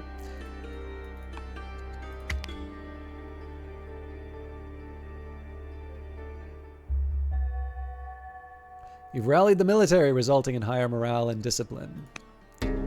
Demand tribute. Ambassador Simon the Diplomat and Spymaster Clearchus approach you together, speaking in furtive whispers. The combination of your ambassador and spymaster together is a worrying sign that something is seriously wrong. They explain that although Sparta has agreed to supply a tribute of food, there are indications from Simon's stay that King Archidamus the Able of Sparta is plotting against you. Clearchus has pressured the servant from Sparta and confirmed that this is true, although he does not know what the plan entails. So, again, we'll acquire random technology. We've got vaulting. A golden age! To celebrate the city's cultural accomplishments, the elders of Eritrea have declared this the start of a new golden age. They do not wish to solicit your cooperation... Sorry, they wish to solicit your cooperation in efforts to further grow their influence. Inspect the treasury for inefficient practices. Helps me with the money. Okay, let's get the settlers moving in. Put down the last range.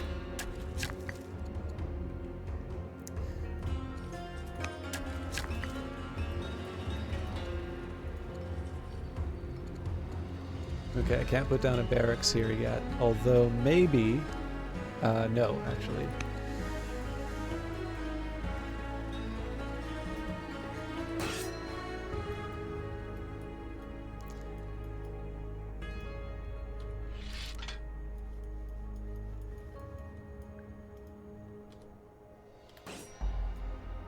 Okay, so this is Alexander. Now, Alexander, I believe, gets an adjacency bonus?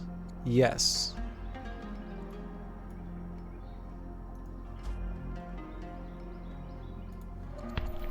We've got room for a spare general, so...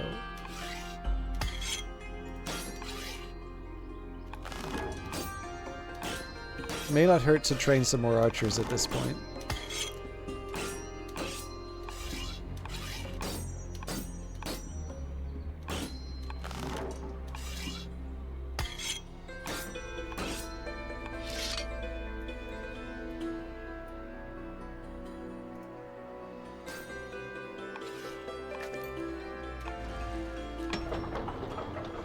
Okay, treasury's done here.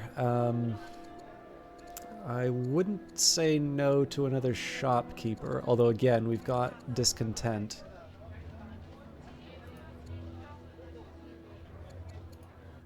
Olympus.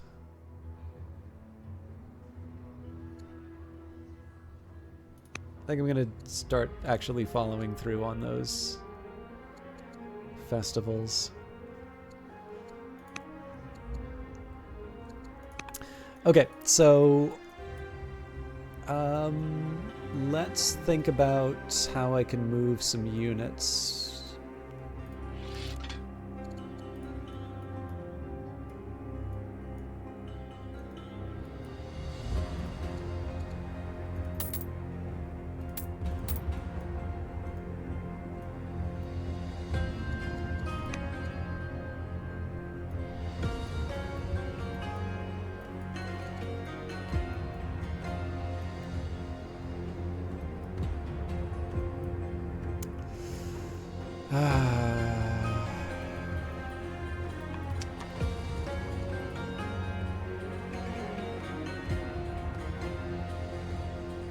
Not quite far enough. Okay.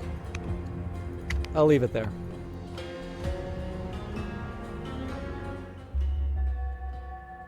Spymaster Cleotarchus is witty, able to make anyone laugh with his quick tongue and inventive jokes. A luxurious demand. As our treasuries fill with the finest luxuries, the Argead family has come to demand a cut of the wealth. They desire more of our collected wine, or they will make our job governing difficult. I am very happy to give that to them. Proposition. During a chance encounter, Myrtale steps close to you and, in a suggestive tone, hints that she would like to spend some time getting to know you better. While at first you are taken aback by this direct proposition, you have to admit it does have a certain tactless charm. I mean, the extra money would be nice, but yes, I would like to know you very well. We're Philip, after all. Okay, we can redeploy the ship now. It's not really going to last against the Athenian fleet, but... Alright, Ballista's done. Let's put up a treasury first. Miner is done here, so... So what? Biremes. Now I think at this point...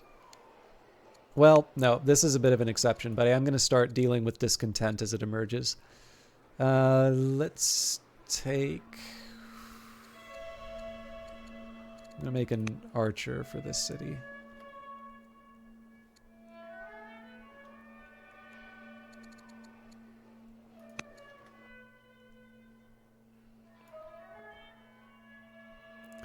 This is pretty close to the action. Actually, I'm going to do an archer just because it takes a long time.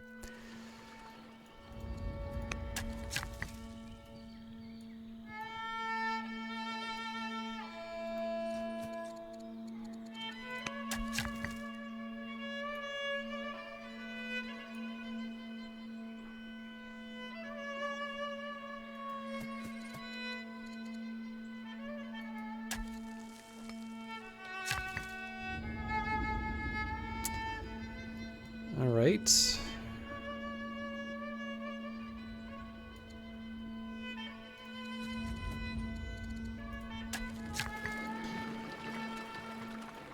what I'm trying to do here, again, it's improve my ability to make war or get the resources that I need to conduct my wars. The olives are tempting as an acquisition, but I'm going to still follow through on this plan. This was a barracks. Okay, ranges.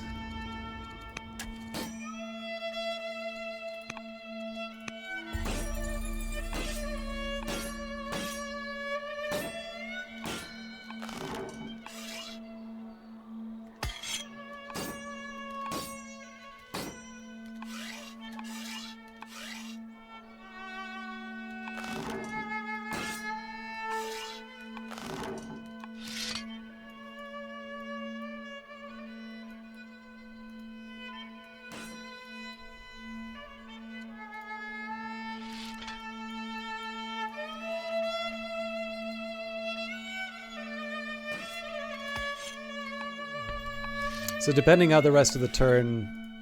Actually, before I do that...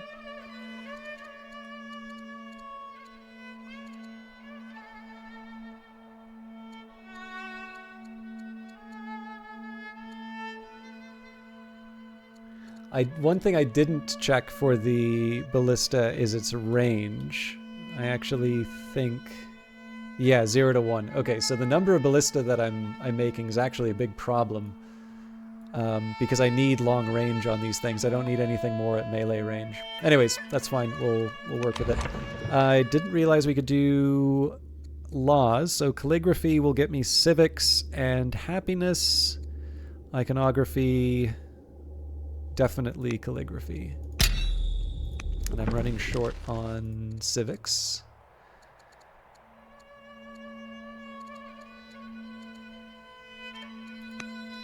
I think I actually can afford the corrupt governor now.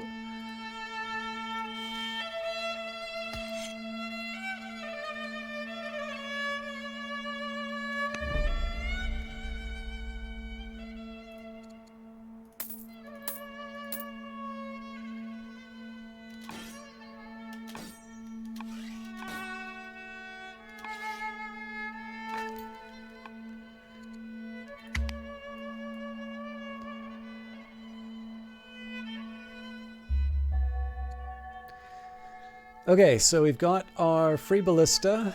I could go for the goods boost. I think we're gonna go for stirrups.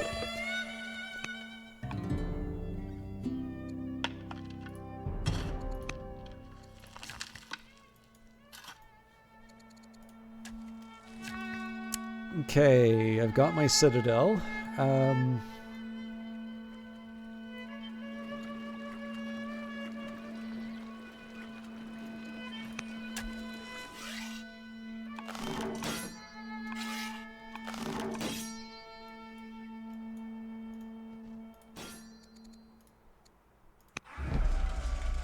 Again, all this is preparation for the war, although at this point I really do need to get on with it.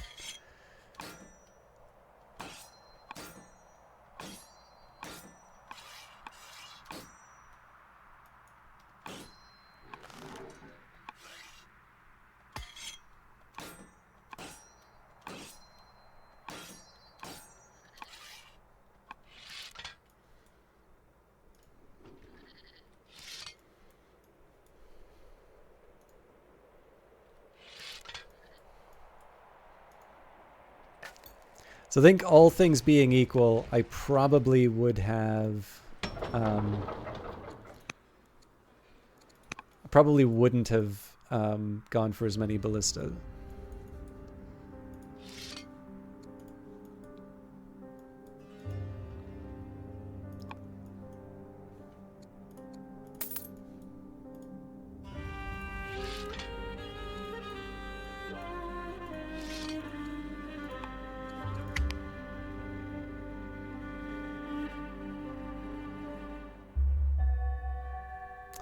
General Antigonus, the scientist, has been feeling quite poorly lately and is now ill, severely ill, coughing up blood, mucus, and suffering from sharp pains in the chest. King Philip the Invincible fears he does not have much time left. You have rallied the military, resulting in higher morale and discipline. Do it yourself. You have suffered enough in the grasp of this terrible illness. The time has come to take matters into your own hands. Gathering a collection of herbs, minerals, and ritual substances, you and General Antigonus the scientist prepare to remedy whatever malicious ailment has possessed you. You prepare for the bloodletting. Maybe this was a foolish idea, or patient heal thyself. Foolish idea.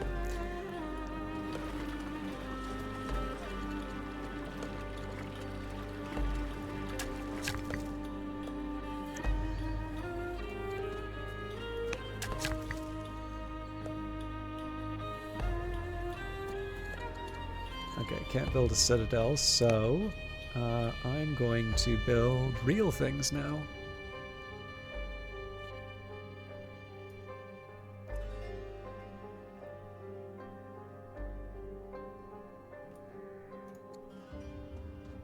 Actually, it might be an idea for me to start building some courthouses. Because because we are starting to run low on the civics.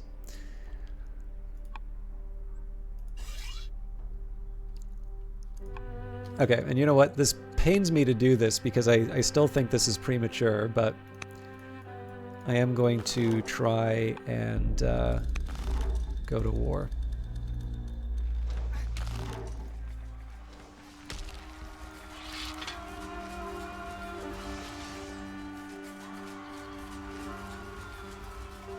But I am going to go to war in a different way than last time.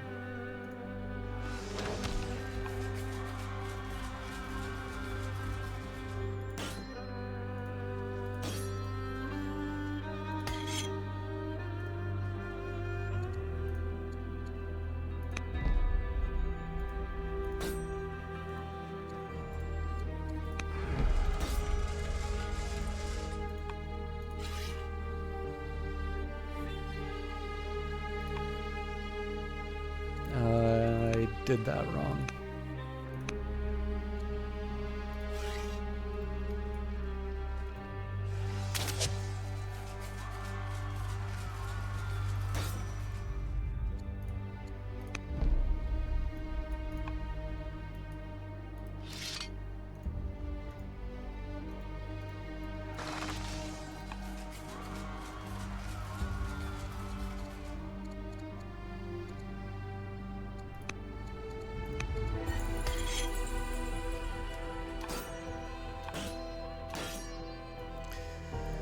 Okay.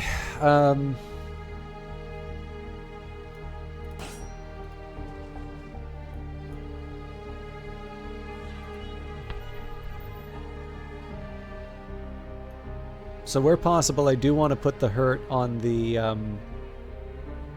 Athenians.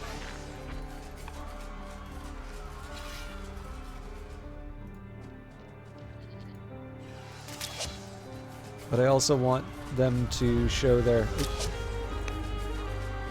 I also want to show them to show their hand as far as units are concerned. So I'm a little worried about being undefended here. I'm going to have to work on that.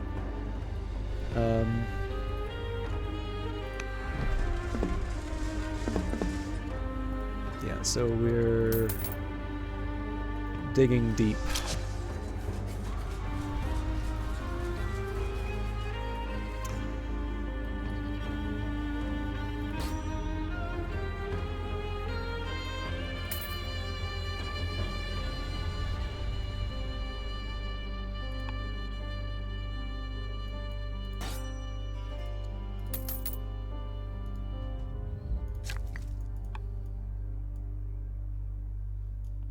Actually, I'm going to get really reckless on this and just pass the turn. I'm going to build another onager here. Philippopolis. That one I'm actually going to put on a festival.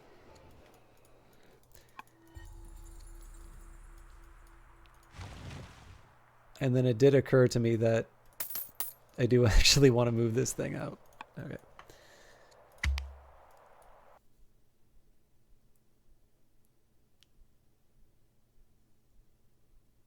And I'm pretty sure the game just froze up on me again. I'm going to take a quick second to put the kettle on while that resolves itself, and we shouldn't lose too much. But I'll be back in just a minute.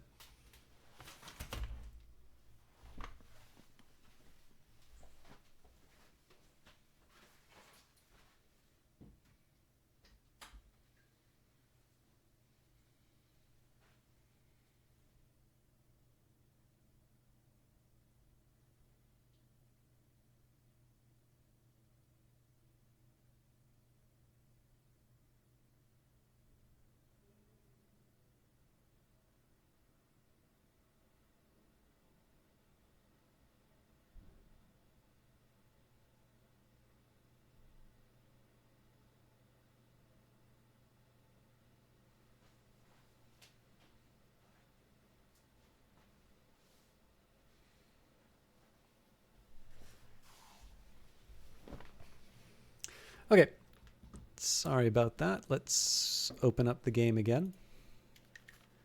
I might need to step away for a minute to to pour the tea, but...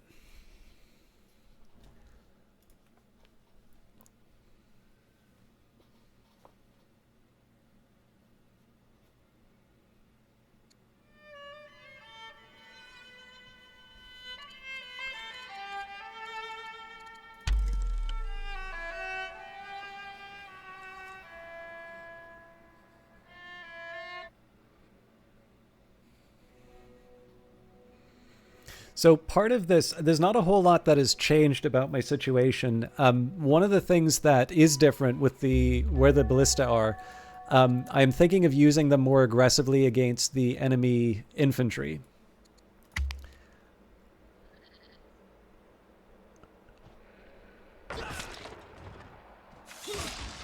All right, that sucks.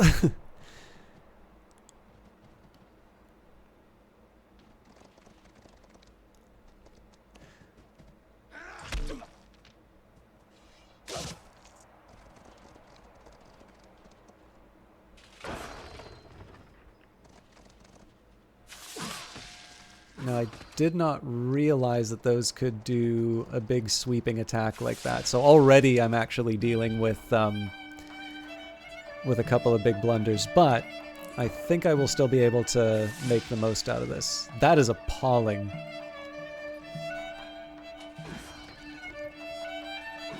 Yeah, like these things basically need to die on sight. Because the whole point of moving this unit up was to free up my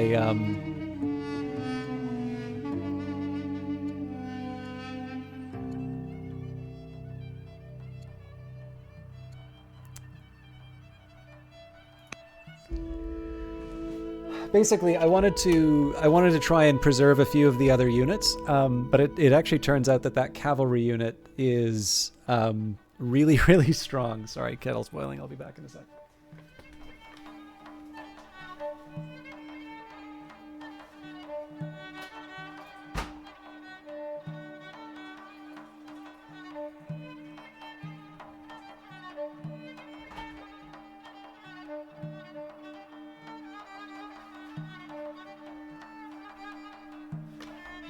But the good news here is that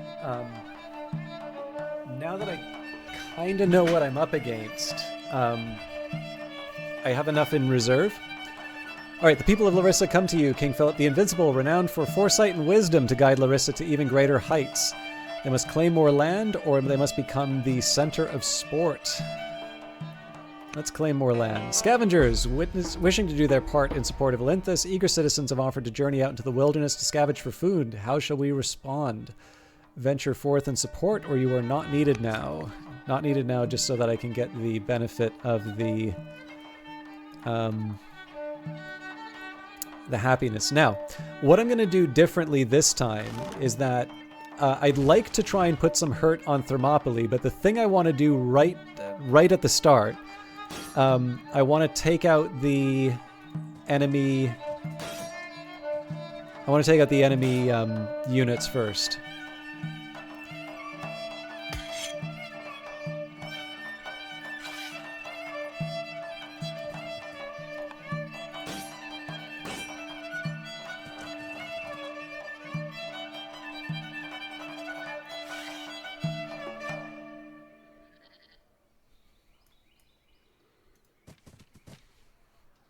Wasn't quite planning on doing it that way, but... So what I'm trying to do here is just buff up Alexander by having a lot of these units standing beside him.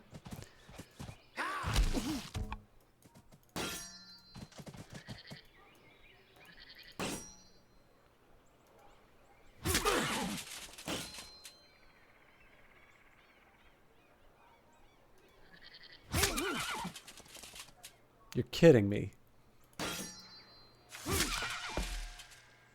Actually, you know what? I'm not doing that.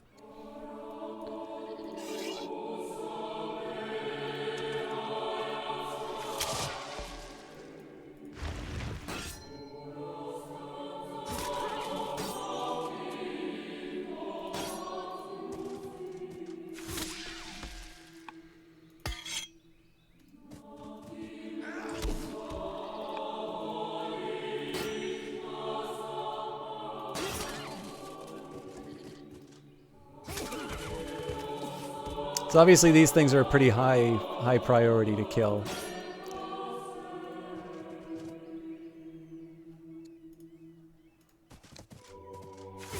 I'm sure there are efficiencies in terms of how I moved everybody, but that's not the main focus right now.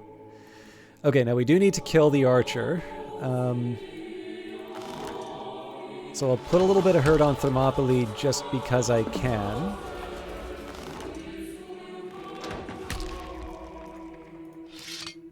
Oh god, I'm already low on actions. Well,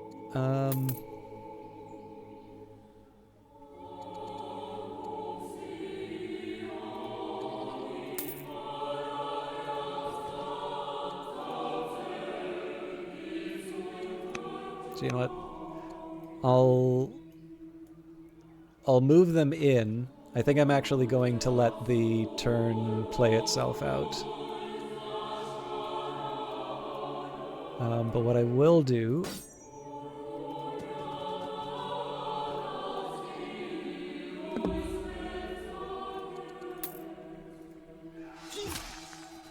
at least get a little movement in. So my hope was actually to try and move some of the archers into place here. Okay, too many ballistas.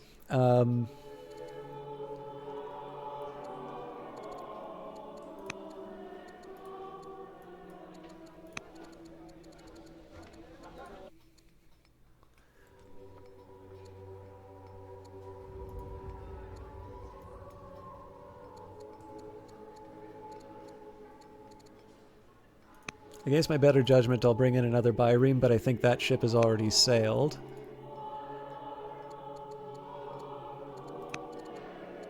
Okay, let's see what this turn brings. Good lord. I have not had this many crashes in Old World before. It makes me wonder if there's like a driver or an update thing, but there isn't that much that's changed since last week. So I've got I don't know, I'll take a look at a couple of things.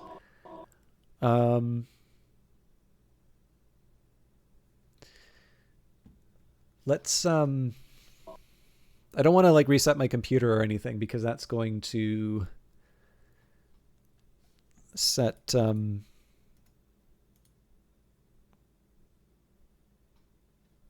like I'll just have to cancel or not cancel, but I'll have to set up the stream again. But I don't know if I'm playing all that well, Curry, but I appreciate the vote of support. Let's do a quick verify integrity. Okay, so it's bouncing back on the number quite a bit, I'm noticing. I wonder if that's got something to do with it.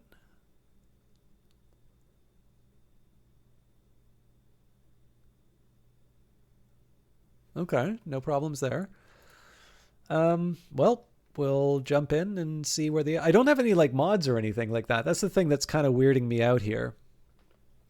But we will persevere.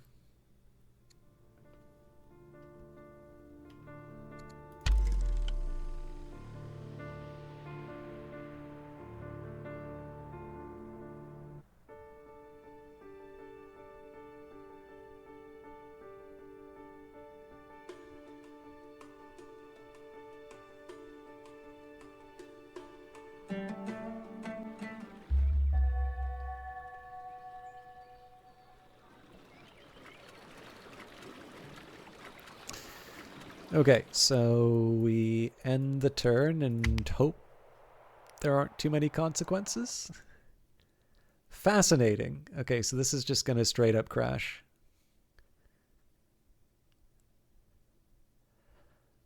I suppose I can try safe mode if that really comes down to it. I don't know. How do you all feel if I were to reset? The thing is, it really does kill the VOD.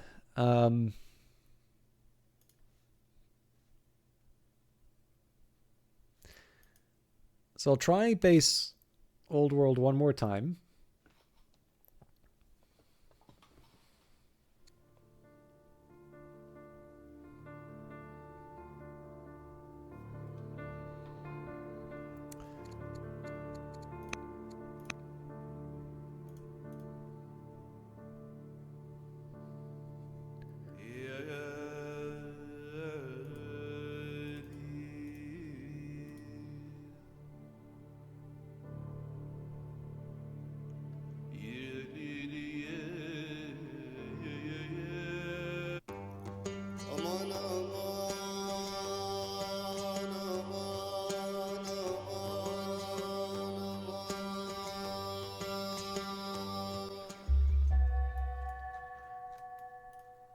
Okay. I don't think there is anything that I can do differently. Well, I mean, one thing I can do differently is it would be nice if... Okay, I am actually going to pay up.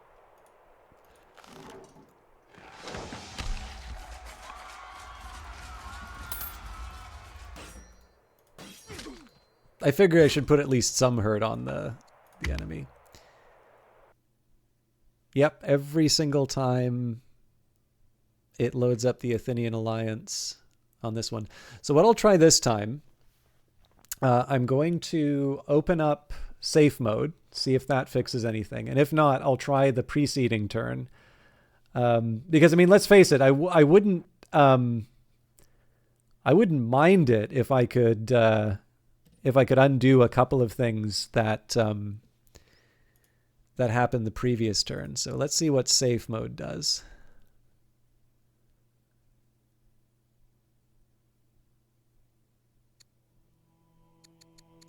I think...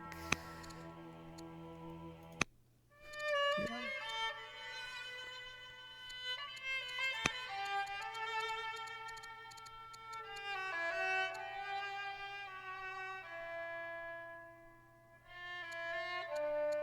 Why not?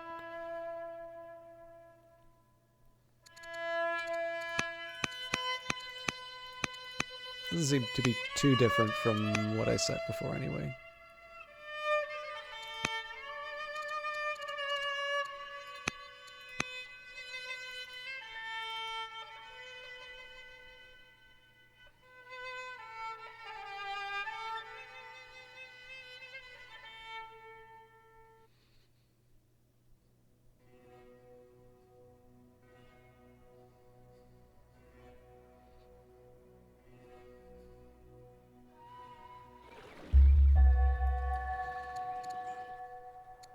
Okay, so we end the season. Oh, this is the turn before.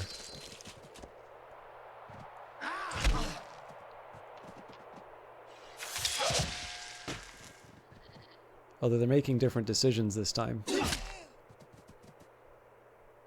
Oh, hang on. No. This is, yeah. So again, the drawback here, we are losing some units. But I think I can accept some of these losses.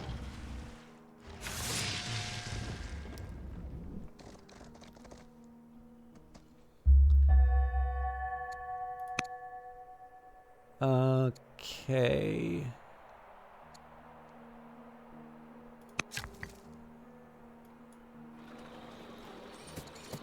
Nope, we're not doing that. Let's get rid of some enemy units.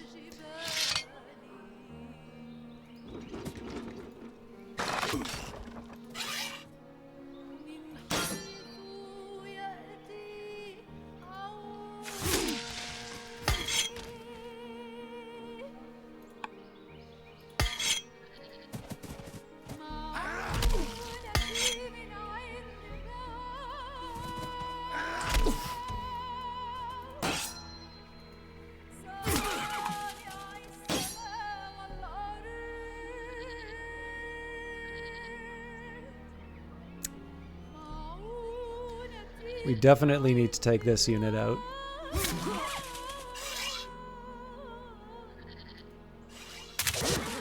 Nice.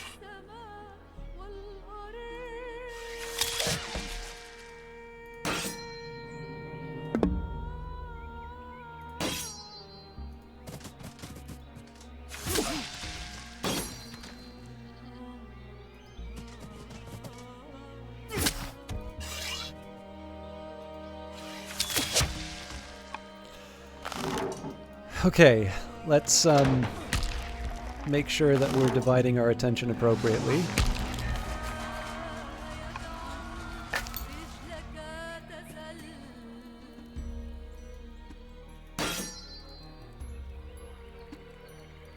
Now, my inclination is to go for the force march on this one so that we can... Oh. As the battle begins, Simon is nowhere to be seen. Leaderless and in disarray, the Macedonian forces are quickly routed and left to be picked off. This cowardice is nothing short of treason. Jesus. Enemy of the state. That sucks.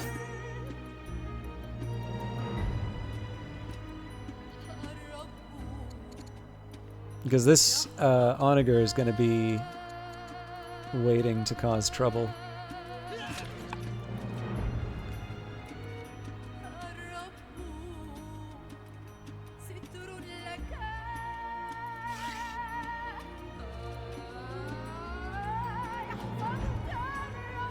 Okay, I'm not going to be able to hit the archer here.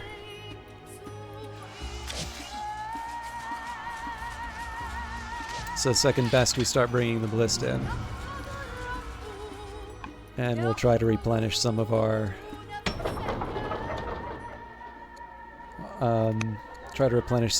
training. Okay, Cressira. I mean, it wouldn't hurt to have more lumber. But I think in this one I'm going to put on a festival. Okay, let's see what horrible things the Athenian alliance do.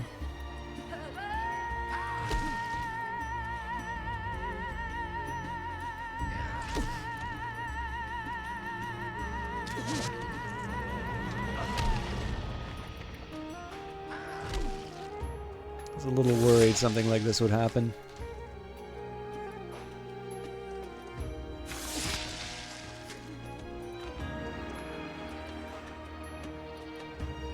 Okay, so they basically, out of this, they got 2 units off of me. Well, it's not over yet, but...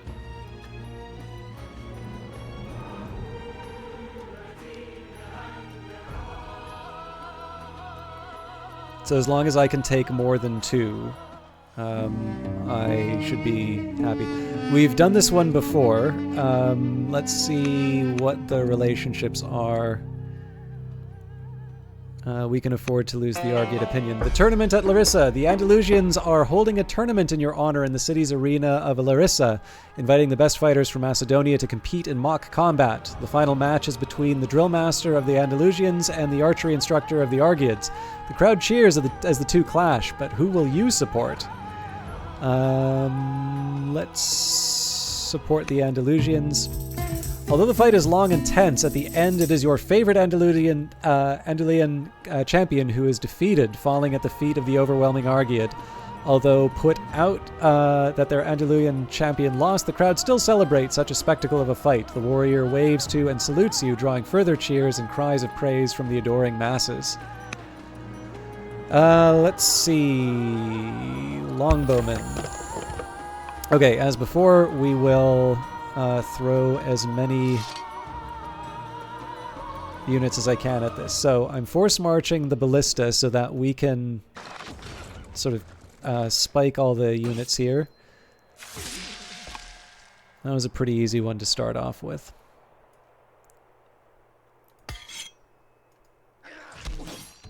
Ah, nice. Okay.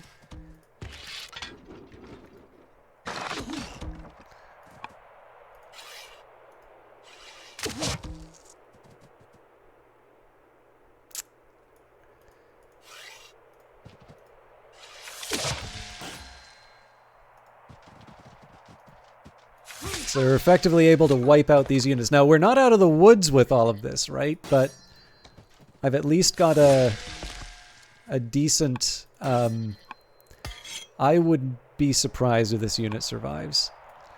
We've got a decent head start. Now, I do still want to put some pressure on Thermopylae.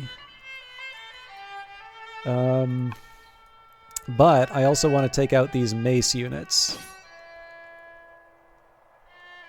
Does he get an adjacency bonus? He does. Okay, so here's how I'm going to handle this.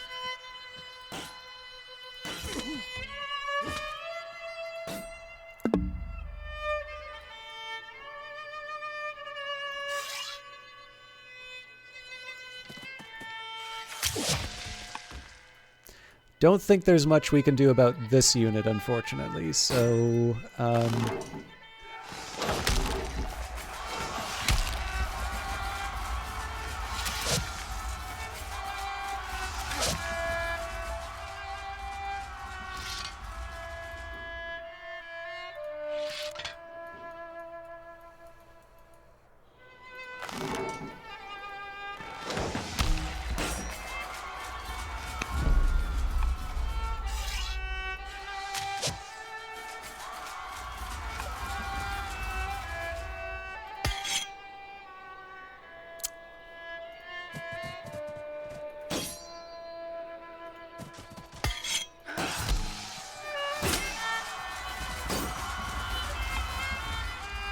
Okay, Trapezus.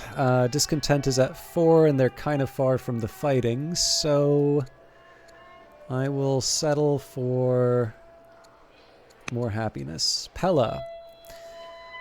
Pella can make phalangite, so even if they're angry, they're going to build things. Got an archer out of these guys. They're like medium angry. But I think an onager wouldn't go astray here. Alright, let's see how the turn works out. That's annoying, but...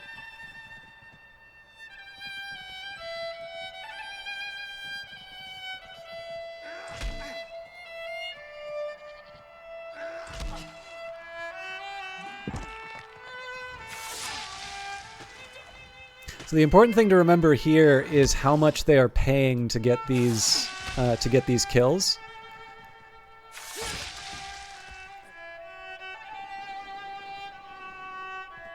I am kind of salty about the loss of that onager, especially because that really didn't need to happen. I could have just told everyone back, but it is very, very difficult to see what the AI is going to do in this scenario. There's really no place to put scouts. I am a little surprised that unit's still alive. A small group of naturalists near Syracuse have been felling trees and carving the timber into usable wood for the city. They are requesting that an area of forest near the city be allocated for a permanent lumber mill where the trees can be selectively harvested. That sounds swell. Okay, so as usual, we need to deal with what we have in front of us.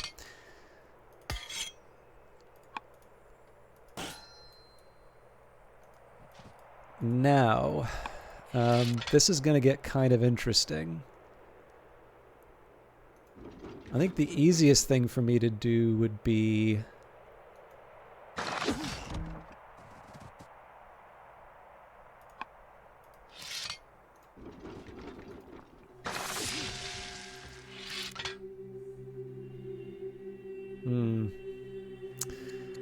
Okay.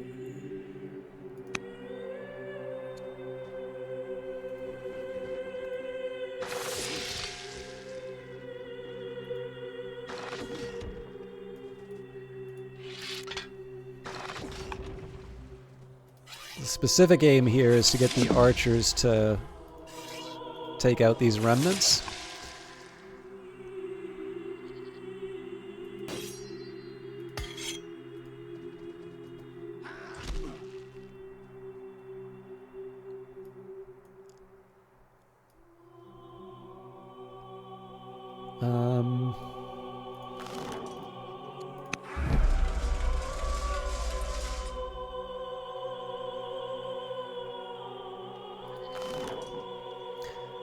So I do still want to put some hurt on Thermopylae.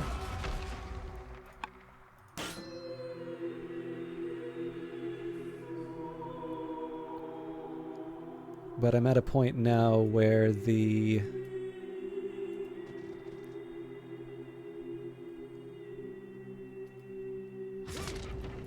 Some of these enemy units are becoming inconvenient as well. Now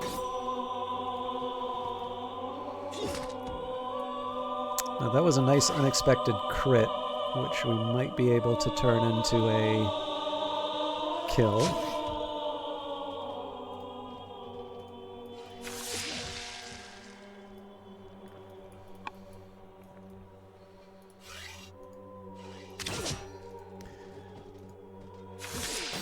That was nice and unexpected.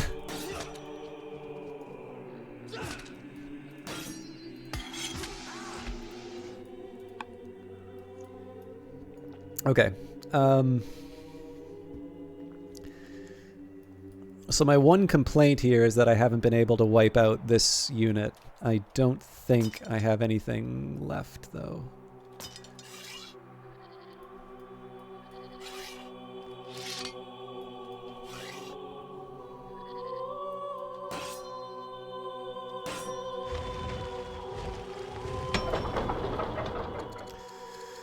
Oh boy.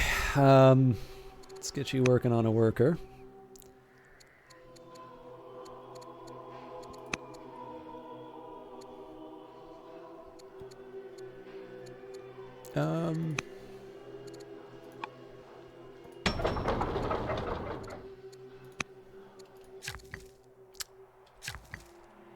Okay, we're gonna say that the workers...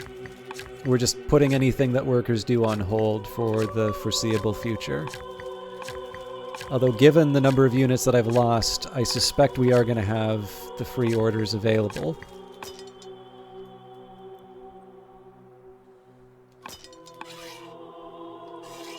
What I probably want to focus on right now, though, is getting these units somewhere I can use them.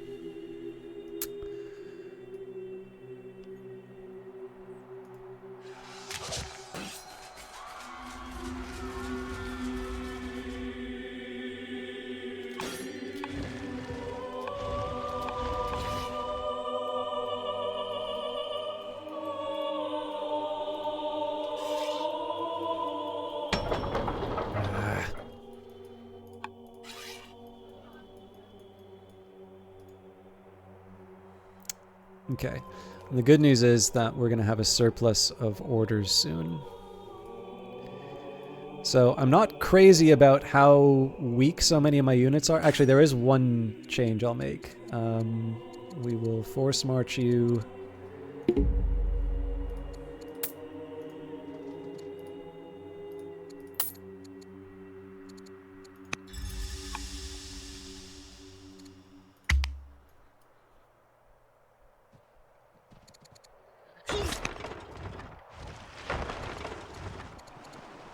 So they still count as similar power. I'm quite worried about that.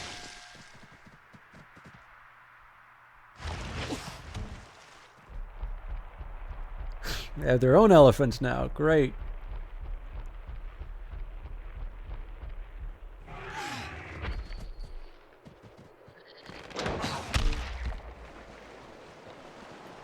We definitely need to pull people back.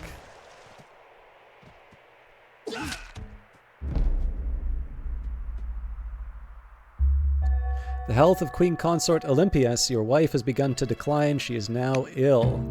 Dinner with a rival. A delegation from Sparta is sent to help settle a minor dispute that has been brewing between your two nations. At dinner, one of their party speculates on who would beat the gods at war, leading to a spirited debate. They put forward King Archidamus the Old of Sparta as the best candidate. Let's be realistic. Everybody knows our own general is unbeatable. Seditious meetings. Citizens of Aigai have reported secret meetings held by followers of Queen Consort Ardata, during which she gives seditious speeches against your rule. These regular events have driven up resentment in the capital, and the court worries about their enduring effects. We should intervene now before the conditions worsen. We could imprison her. I could be charming. Yeah, no, we imprison her. Struck down. You have been hard at work fighting battles and negotiating alliances. The role of a king has been quite difficult, and not all of your goals have been accomplished yet. Today you're meeting diplomatic dignitaries from across Greece who have assembled in the theater of Aigai. As you walk forwards to greet the diplomats, Pausanias, one of your bodyguards, plunges his knife into your ribs. As you collapse to the marble floor, you catch a glimpse of Alexander leading the chase after the fleeing Pausanias. Your assassin will not live long, as your other guards will kill him, but you will die knowing that, or knowing what died without knowing that, or knowing what compelled Pausanias to do this. With your last breaths, you understand the visions you had seen. It is not surprising that your death is a violent one, but you had never expected a friend and former lover to deal you the fatal blow. I was so close. Defeat. The court convenes one last time to discuss the tragedy of our defeat. We tried our best to serve and protect our nation, but Macedonia will go down as a minor footnote in the history of the old world. So, I cannot dwell on my defeat. This is what I was worried about. So we weren't able to save the playthrough. What I am going to do, though, I am going to back out of the main game. We're definitely not done yet. I still have about an hour left, or a little less than an hour now. But we are going to try Macedonia again. I'm going to do a couple of things here. I'm going to let the cloud status go. I am going to do one more check on the integrity of the game files. But I'm going to try Macedonia again, and I'm going to see if maybe some of those lessons in terms of my economy, in terms of just setting up, training and lumber and metal and so on and so forth. I want to see if maybe there's a way that I can get a little more efficient in terms of building up the economy that I had before. And one of my specific things that I want to do is try and start the war with Athens before the Third Philippic starts. And see if maybe that's a way that we can not struggle with Athens. Also, fewer ballistas. So, scenario. Heroes of the Aegean, rise of Macedon, building a hegemony. In 359 BC, Philip II would become king of Macedonia, a smaller kingdom in the northeastern part of Greece. Philip took power at a difficult time. Macedonia was getting raided by its neighbors and could not compare to the power of cities like Thebes or Athens. Philip proved to be a skilled diplomat and a brilliant general, reforming his army into a dominant force that he used, together with political marriages, to greatly expand Macedonia and eventually dominate affairs in Greece. You begin the scenario as the newly crowned King Philip, facing hostile raids and a weak economy. Using diplomacy and warfare, you will greatly expand your territory and see famous characters join your court. So it's the second time we've been beaten by building a hegemony. Let's see if we can avoid the third.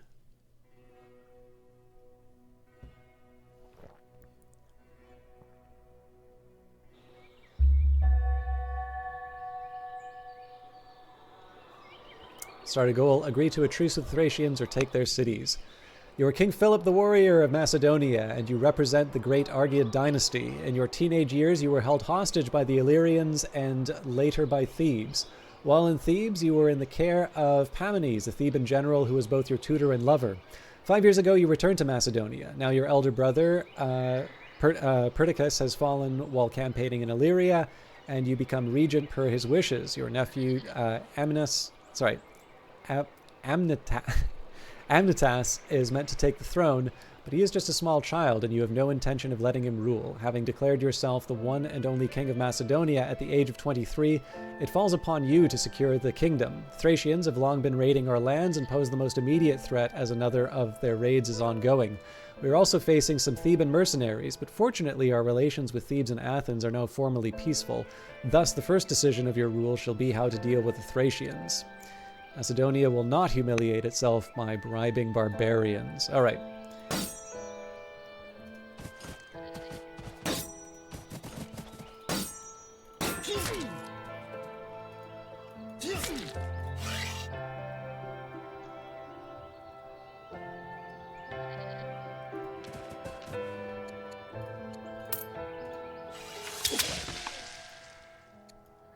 No construction this turn, I guess. All right, we've already got 2 workers. It's a little early for me to be giving up some valuable resources like this, so I'll build a treasury. Pella, in fact, I think probably treasuries across the board. No, stonecutters.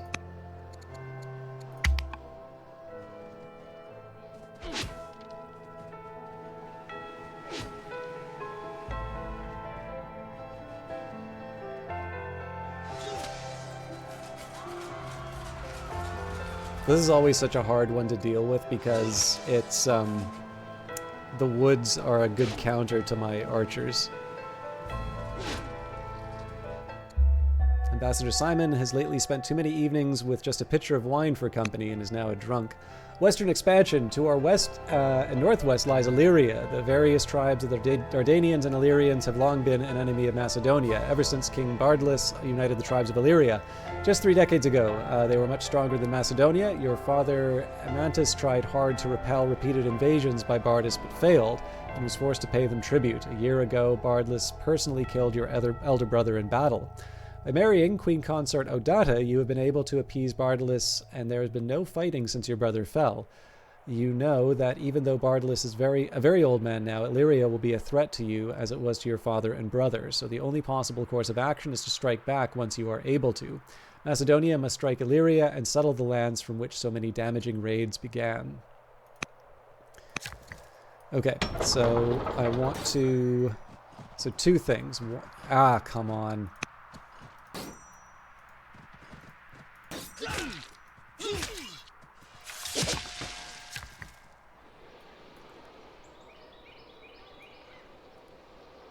Right.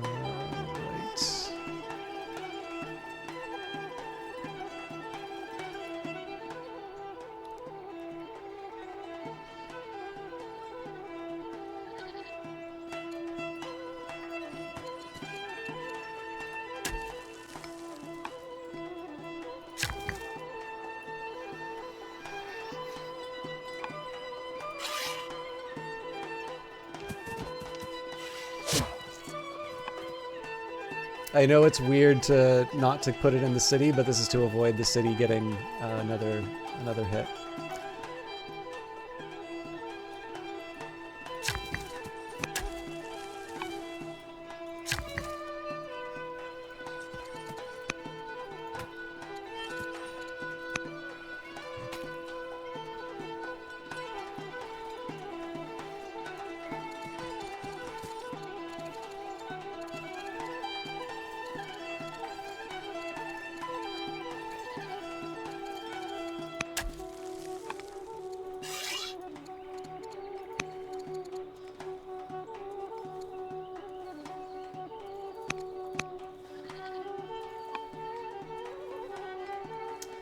Okay. So you can kind of see how we're trying to make up for the mistakes of the previous run. In this case, I'm trying to get those training buildings down as soon as I can. I'm clearing out the forests early, knowing that I'm going to be putting down lumber mills. And again, it'd be nice to balance out the economy, but there's a few, like, not every imbalance is the same. So we'll see how it goes. Alright, they're still going hard on the city, which is not ideal. Hard to say no to the free hoplite. Yeah. One other thing I'm going to do... No, I still want the free hoplite, but I want to look at science. And one of the things I'd like to target is... forestry.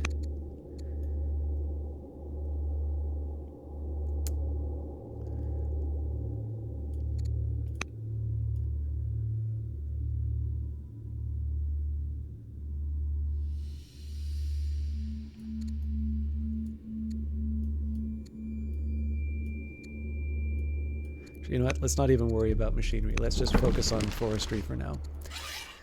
Okay. I'm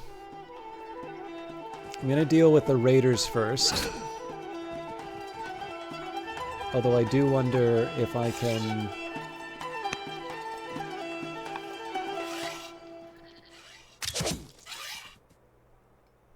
No.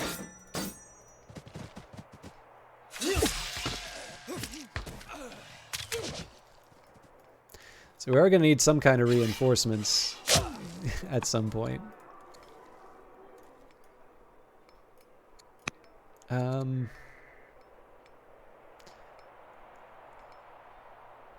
I think I am inclined to No, we'll need some laws. Yeah, we'll end the season. This is getting a little scary here, but... Governor Lanike the Younger never seems to keep her word and is now known to be deceitful. All right.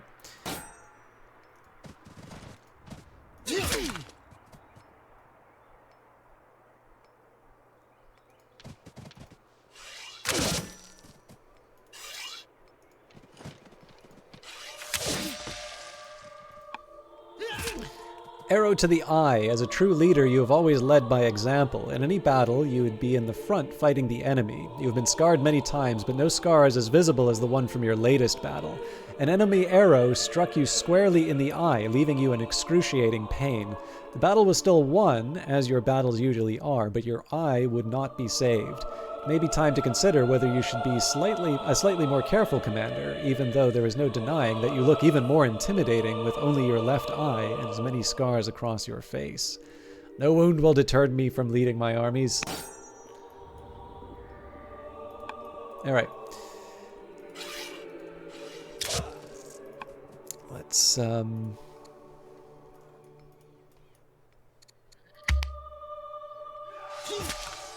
hope A-Guy holds out. Retaking occupied Macedonian land. Directly to the north of Macedonia lies Paeonia. The people of Paeonia were allies of Troy centuries ago, but they are pestilence upon Macedonia today. During the short rule of your brother Perdiccas, Paeonians were raiding our northern villages, sometimes together with the Illyrians. For Macedonia to reach greatness, we must put an end to Paeonian insolence. We must free Macedonian citizens living under Paeonian rule, and we must ensure that there is no potential threat from them. The timing is fortunate. King Agis of Paeonia, who even had the audacity to call himself King of Macedonia, recently died. His successor, Lysias, is weaker and less shrewd than Agis. Strike now, and you will turn Paeonia into northern Macedonia. They belong to a greater Macedonia. All right, so I have some ideas about how we're going to make this work. First of all, we want to wipe out the raiders. This unit is going to heal.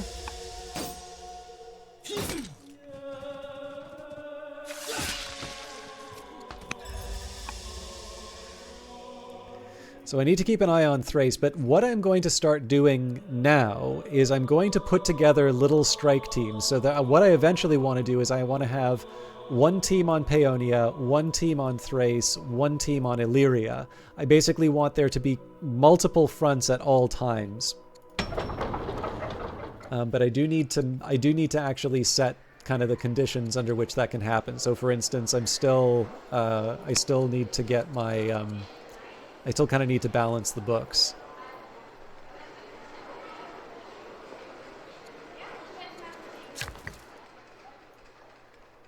Okay, now, I think it's safe enough.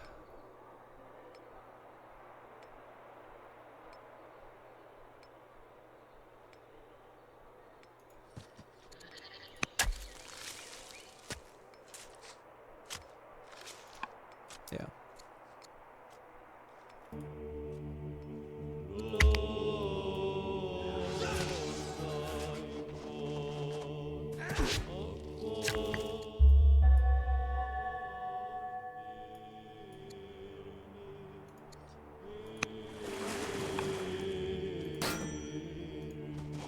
Now, my preference would be to heal, but again, we've got an enemy unit which is causing us trouble right now, so...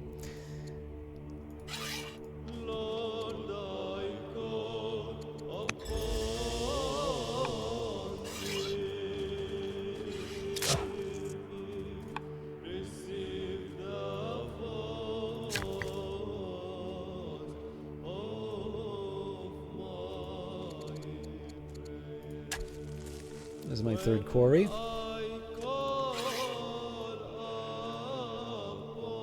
So the question now is, do I want to start on Paeonia yet? I feel like this is a bit premature, so what I'll do is I'm actually going to move this unit to clear out the last of the raiders.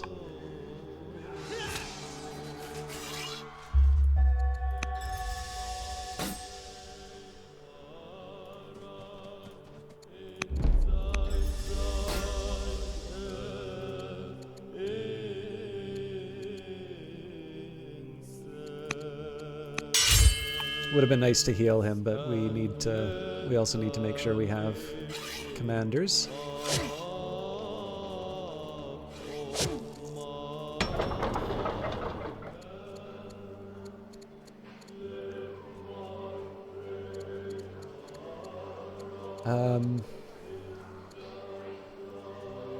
I'm genuinely split. I think I'm going to repair the damage. New recruits. Recruitments from willing fighters and their training has been going better than expected in Agai, providing you with additional troops for your growing kingdom. We can always have use for more swords. A worthy match. A most interesting message arrives from Neoptolemus, a king of Molosia. He recognizes your great talent and wishes to ally with you. Neoptolemus claims to be a descendant of Achilles himself, so for him to acknowledge you as an equal, if not more, is truly a sign that you are doing great things. Neoptolemus is offering his daughter, Myrtale the Schemer, to you as a wife, as she is by all accounts a young woman of extreme intelligence and cunning. Myrtale is also dedicated to the cult of Dionysus with its snake-charming rituals, such as her dedication that she abandoned her birth name, Polexna, to become known as Myrtale during a mystical ritual. One conversation with Myrtale is enough to convince you that she is going to be more than yet another partner in yet another political marriage. This is a woman destined to make history. She's a worthy addition to the royal family. Okay, healing. Let's finish off the invaders. So I think we do the repairs first, and then we'll see where the rest of it goes.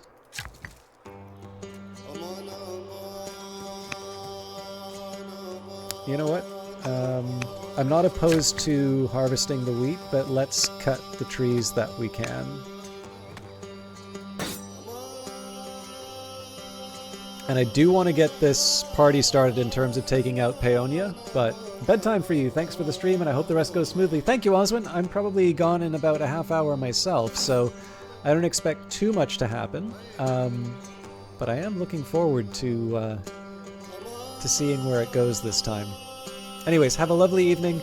Again, I'm sorry. I know I was a little silly in terms of my comments on the lab, but I am sorry that happened to you. So I do hope your recovery efforts go well. And I look forward to your own broadcasts. Okay, I am gonna get some more trees.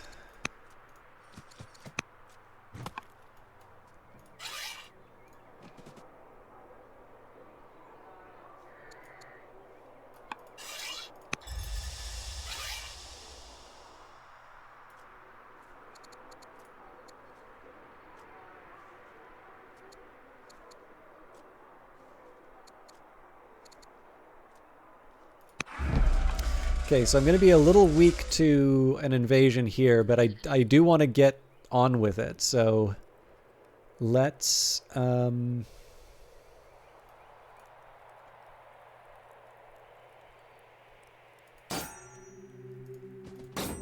also occurs to me that I actually used Philip inefficiently.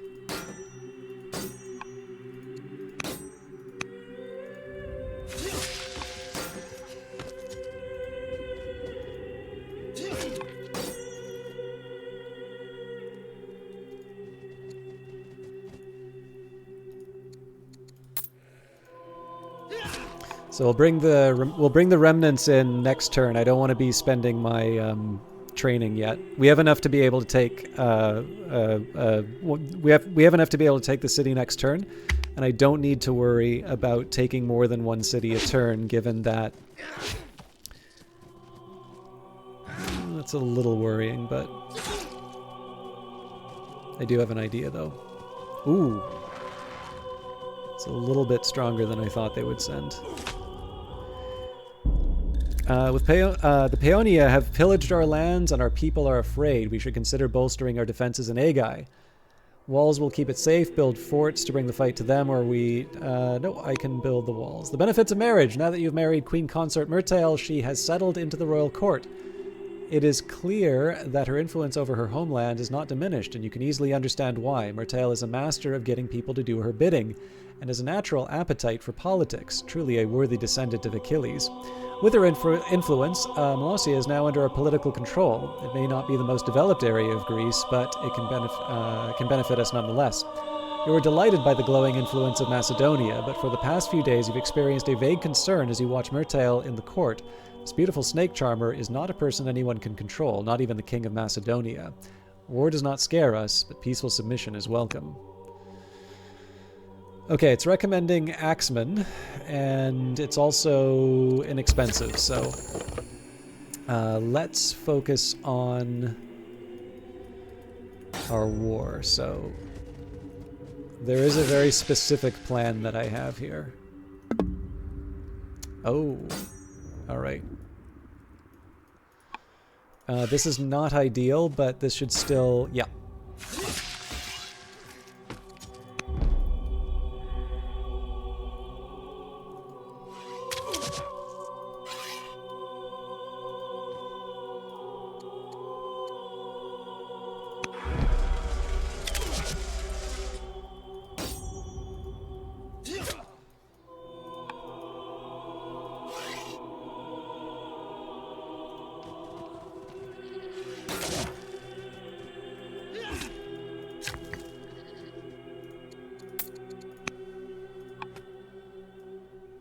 So my worker is idle in this case, but I'll live. I was hoping to take this city this turn, but that didn't quite turn out. Okay, Dodona. Let's say... What do I want to do here? I guess I want to have a worker before anything else. Pella... I think the stonecutter is probably the right call here.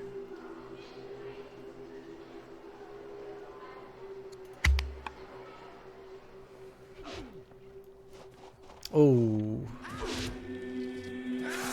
Damn it!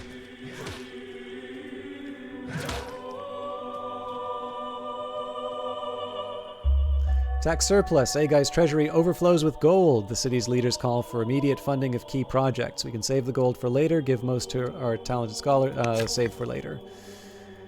Okay. I was hoping to heal, but I will settle for... Now I expect this is going to hurt for the art. Well, not too much, I guess.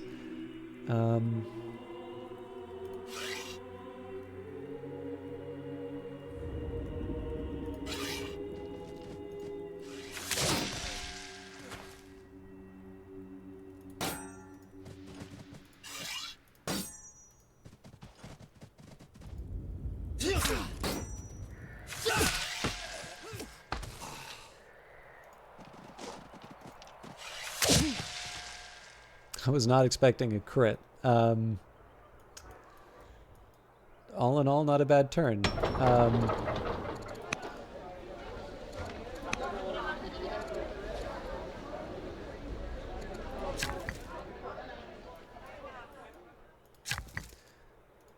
So this unit does the repairs. There's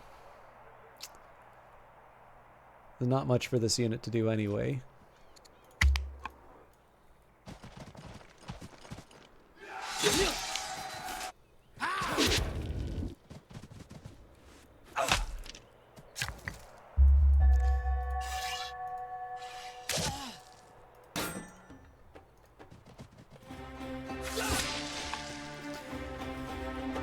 Okay, here's what I'm thinking.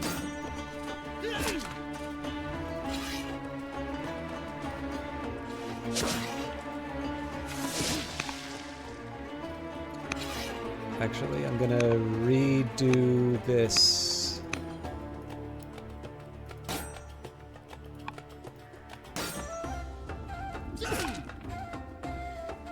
Ah!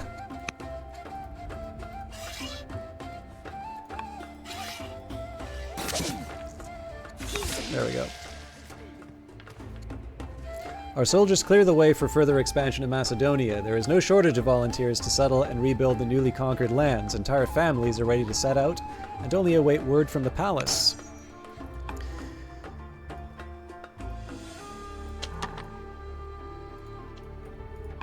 Okay, so the reason why I sort of changed the order of that was I have a chance to get a head start on this invasion.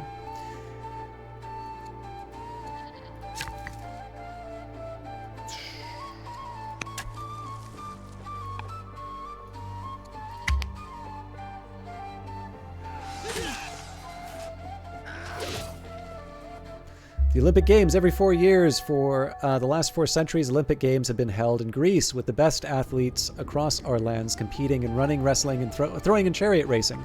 Conflicts and political differences would be temporarily put aside for the games, a tradition stemming from the gods themselves, as it was Heracles, son of Zeus, who first held a competition at Olympia. There's no shortage of work to be done in Macedonia. You could bolster your reputation further by taking some time to train for and participate in the upcoming Olympic Games, something that Myrtail also encourages you to do. The Games would combine training with entertainment. Despite her noble position, Queen Consort Myrtail has always enjoyed gardening and growing food for the royal family. Now she asks for a space of her own to tend. I'm not crazy about the expense, but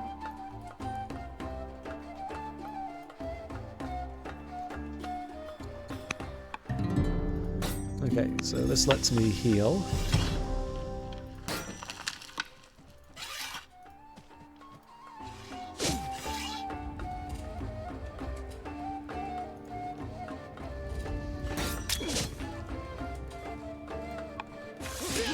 Soldiers clear the way for further expansion in Macedonia. There's no shortage of volunteers to settle and rebuild the newly conquered lands. Entire families are ready to set out and await only the word from the palace.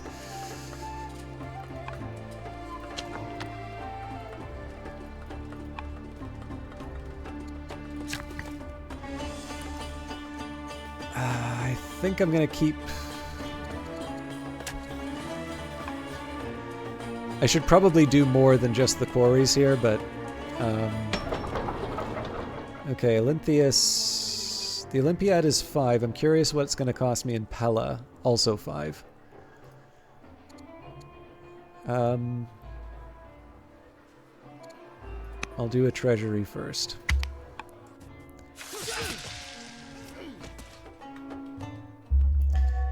Oligarch Eurydice the Judge has no patience for different ways of life. She is intolerant. Show respect. Seeking to improve relations, Demosthenes, the king of the Athenian alliance, arrives to address the court. During introductions, he insists that members of our court kneel to kiss his feet, as is customary in the Athenian alliance. The heads of our noble houses passionately object to this request. As a grumble of discontent passes through the crowd, Demosthenes looks to you for a decision. Our people shall not be forced to obey your customs.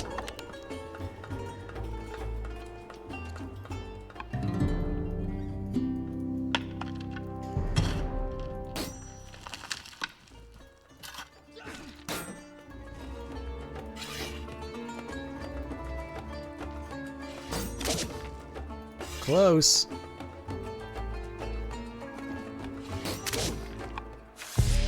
Scholars studying the recently conquered Paeonia have taken a keen interest in the defeated tribe's religious practices. Our sages wish to continue studying what is left of the Paeonian religion, and some of the populace have already begun adopting aspects of these tribal rituals. How shall we respond? Further study Paeonian ways. Intriguing. True understanding demands a proper place of worship. There is but one true God! Our priorities lie elsewhere. Now, interestingly enough, it did not say that we got a free settler from that. So I'm actually going to test something here.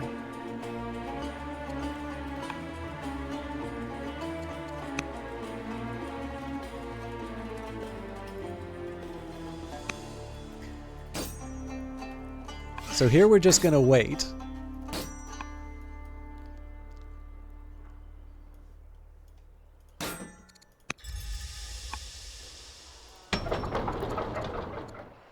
What I want to see is if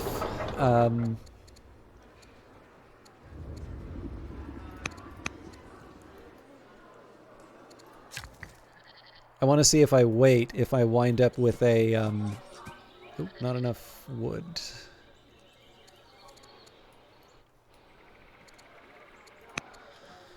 That's inconvenient.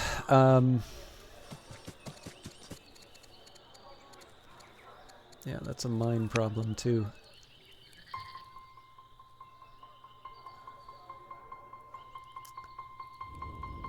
Okay, well, the problem's not going to go away. I'm going to bring you closer to the Thracians. So what I want to see is if I take this city in the next turn, do I get the... Definitely forestry.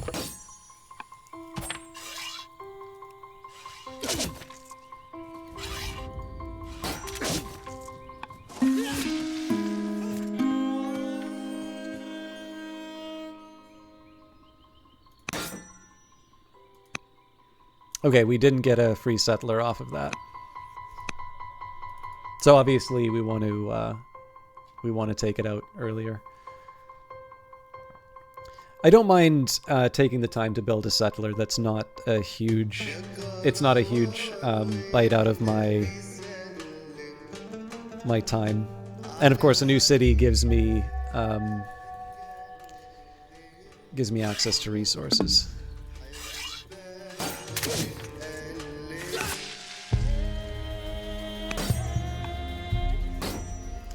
Okay, heal.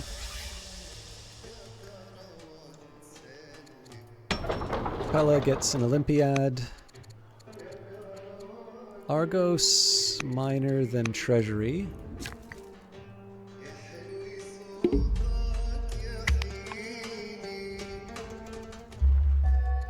New recruits. Recruitment of willing fighters and their training has been going better than expected in Agai, providing you with additional troops for your growing kingdom. We will always have more, use for more swords. Your marriage to Queen Consort Myrtail has borne fruit. Months ago, you had a dream that you sealed her womb with a seal depicting a lion, and the seer Aristander told you that Myrtail would give birth to a son who would be as bold as a lion.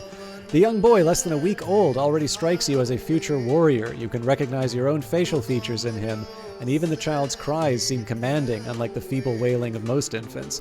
You suspect that even the wise Aristander underestimated what your visions meant. The child will not just be brave as a lion, he will be as the Nemean lion, impervious to mortals' weapons. You name the young boy Defender of the People, Alexander. He will grow to do great things. The wife has given birth to a son, Prince Alexander. Having joined you politically, the city of Dodona has certainly made the right decision. It is, however, somewhat distant from your seat of power, and you have no shortage of enemies in Greece. Understanding that, the Molossian authorities in Dodona have equipped a guard of local citizens and worked to reinforce the city's outer defenses.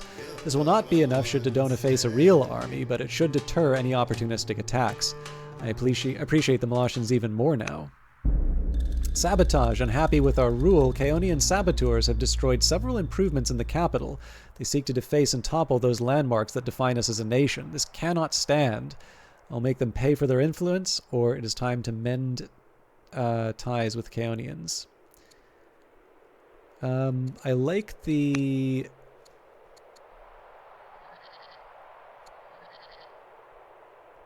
Oh, make them pay for their insolence. Forestry. Okay.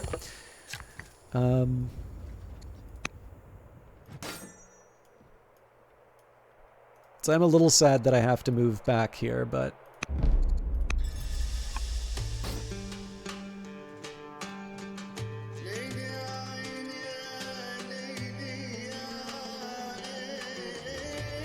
Actually, I guess this unit doesn't have to go back.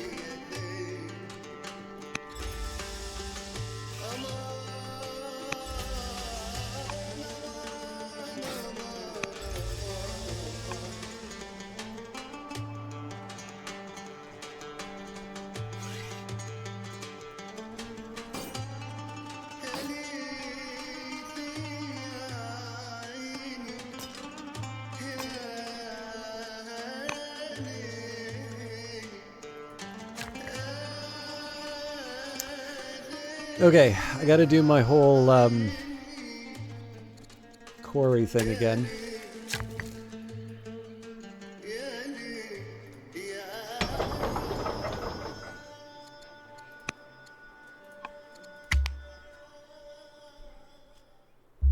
Your wife has given birth to a son, Duke Themistocles. Dominating Thessaly, the region of Thessaly with its beautiful valleys has vast tracts of fertile land that has witnessed many grand events. The Titans once fought the Olympians in the plain below Mount Olympus. Heracles built his own funeral pyre on Mount Oeta. The great Achilles was born here. There is no Greece without Thessaly, and Macedonia cannot claim to be the ruler of all Greece without holding Thessaly. Thessaly is not as strong a state as it was a mere 2 decades ago under Jason of Pherae. Not long after Jason's death, Thessaly came to be ruled by the cruel Alexander, who at times skirmished with Macedonia and was hated by his own people. Alexander was recently murdered by his own wife and brothers, and today Thessaly is greatly weakened by internal politics. Once our armies are ready, we should march south and make Thessalian cities our own, so you can personally gaze upon Mount Olympus and know the birthplace of the gods as part of your kingdom. This will be a major step towards dominating all Greek affairs. I will do that, but we have other priorities first.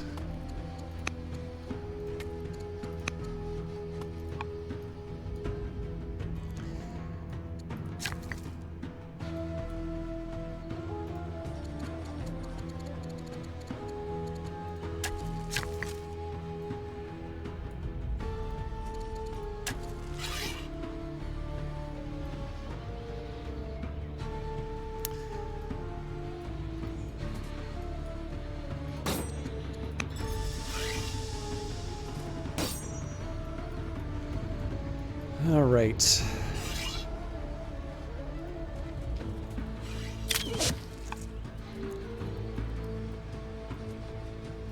I didn't really use my turn all that well, but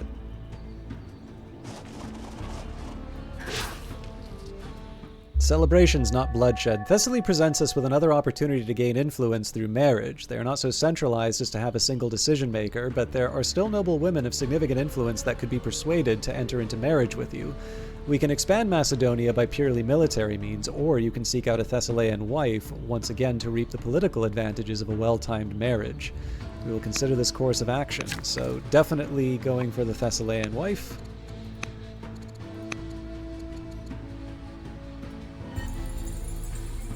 Okay, still claiming trees. Alright, now let's clear out the bad guys first.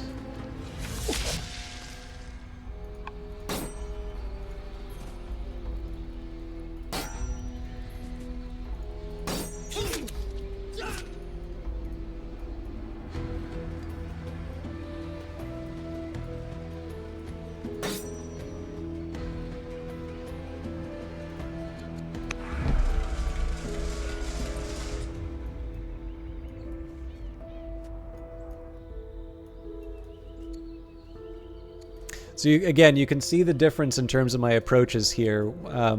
Not only are we, we're in turn 17, we've taken one of the regions, but I'm actually moving 2 fronts, one on the Thracians here. Now, one of the things that's going to slow me down is my ability to generate settlers, but I have a little bit of a plan for that. Once we claim this city, so this city site's important because it's going to be a major source of lumber for me. But the intention basically is, ooh, I forgot to repair that. The intention basically is going to be, once I kind of get the basics down in terms of these little outposts, they're maybe going to build their own settlers to take care of the region, as opposed to me getting something like Pella working on that. I don't know. We'll see how it goes, but that's the current plan. Okay, this is a little bit of a worry, but completed the goal: hold Olympic Games, but after completing an Olympiad, respectable dowry. You have received a Thessalian in response to our marriage proposal. The young Nicepolis the Younger, a relative of the late Thessalian ruler Jason, is ready to become your wife. She holds considerable sway over the city of Larissa, which will declare its allegiance for Macedonia once the marriage ceremony between you and Nicepolis concludes. Any marriage that gives us more territory is a good one. A fair victory. After training for the event, you travel to Olympia to participate in this year's competition. As a king, you participate in the most prestigious event of the Olympics, the 4-horse chariot race. Standing on the open chariot between the 4 horses, you find yourself reflecting on the incredible strength of these animals and the greatness of humanity that has made horses do its bidding. Then a trumpet sounds, the gates of Olympia's hippodrome fly open, and you steer your chariot with the same focus that you have on the battlefield. You have even fought in battles that had a slower pace than this competition of charioteers.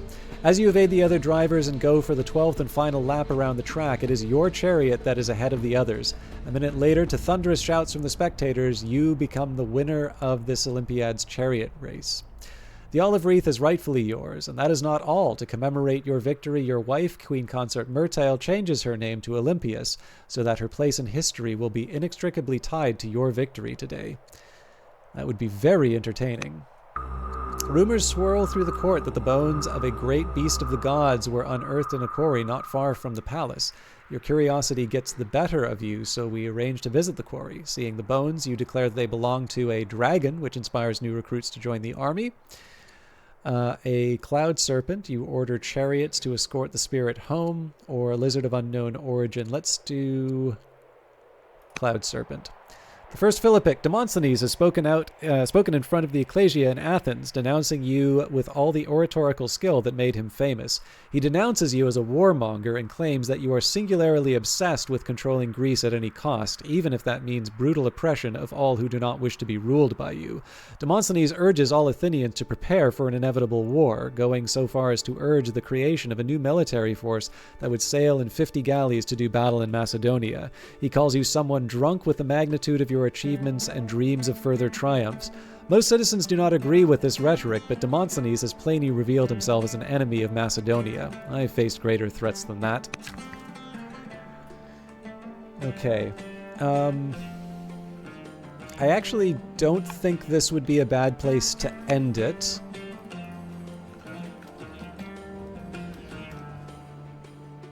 I know I'm a little early, but given that we're on the first Philippic, the general plan is this. So if I can, I would like to continue. I kind of like to continue branching out with the two different armies. I'm a little worried that I don't have enough orders to be able to do that. But the main idea here is that I want to try and take it slow if I can. Again, I'm going to be limited by the fact that I can only build so many settlers, and of course if I build settlers, then that comes at the expense of doing something else, but I don't necessarily mind doing the settler if it means that I get more income-producing buildings. But yeah, I think at this point I want to make sure that I want to kind of make sure that Illyria is done. I'll probably move into Thessaly much faster than I did last time. Essentially what I want to do, if I can, I'd like to go to war with Athens, maybe even before the second Philippic. That might be a little much to ask for because I need forestry, so that's 2 seasons, and ideally I'd get some kind of siege weapon, because presumably Thermopylae is still going to be difficult to take out. The other possibility that I can explore here is I focus my entire army in Dodona. We take Ambracia, and then we move on Thermopylae and Delphi. It's a little unconventional, and obviously I would be assuming that they wouldn't do anything to Larissa and Tricca. I don't know. I feel like there are probably better ways for me to handle that. But yeah, the main focus definitely is to just have Illyria taken care of as early as possible. I don't necessarily mind if we take like a long time taking down the Thracians. Well, I guess I have to take down the Thracians to make to get the Athens event. But yeah, like the idea here is that I kind of want to have a war on 2 fronts going at any given time, and then I don't know. We'll see where the rest of this goes.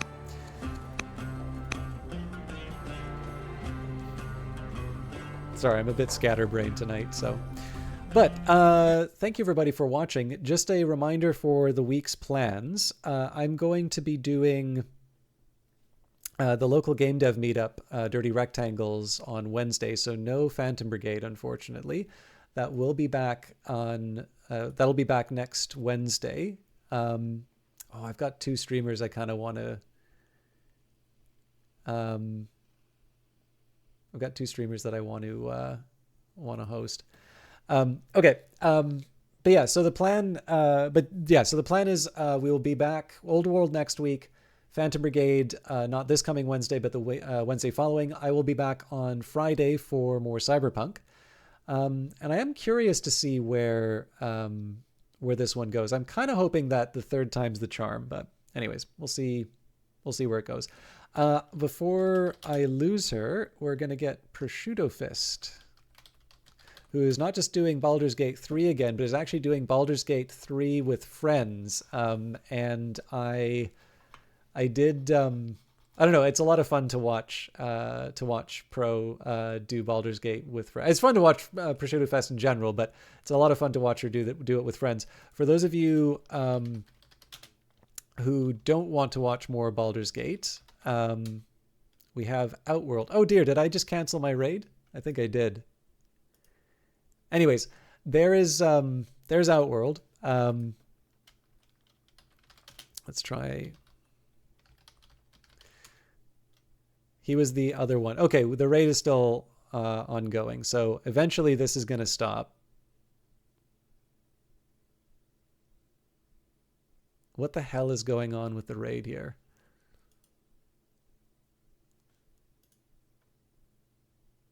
All right, here we go. I can hit the button. Thank you, everybody, for watching. I'll see you in the next one. Take care.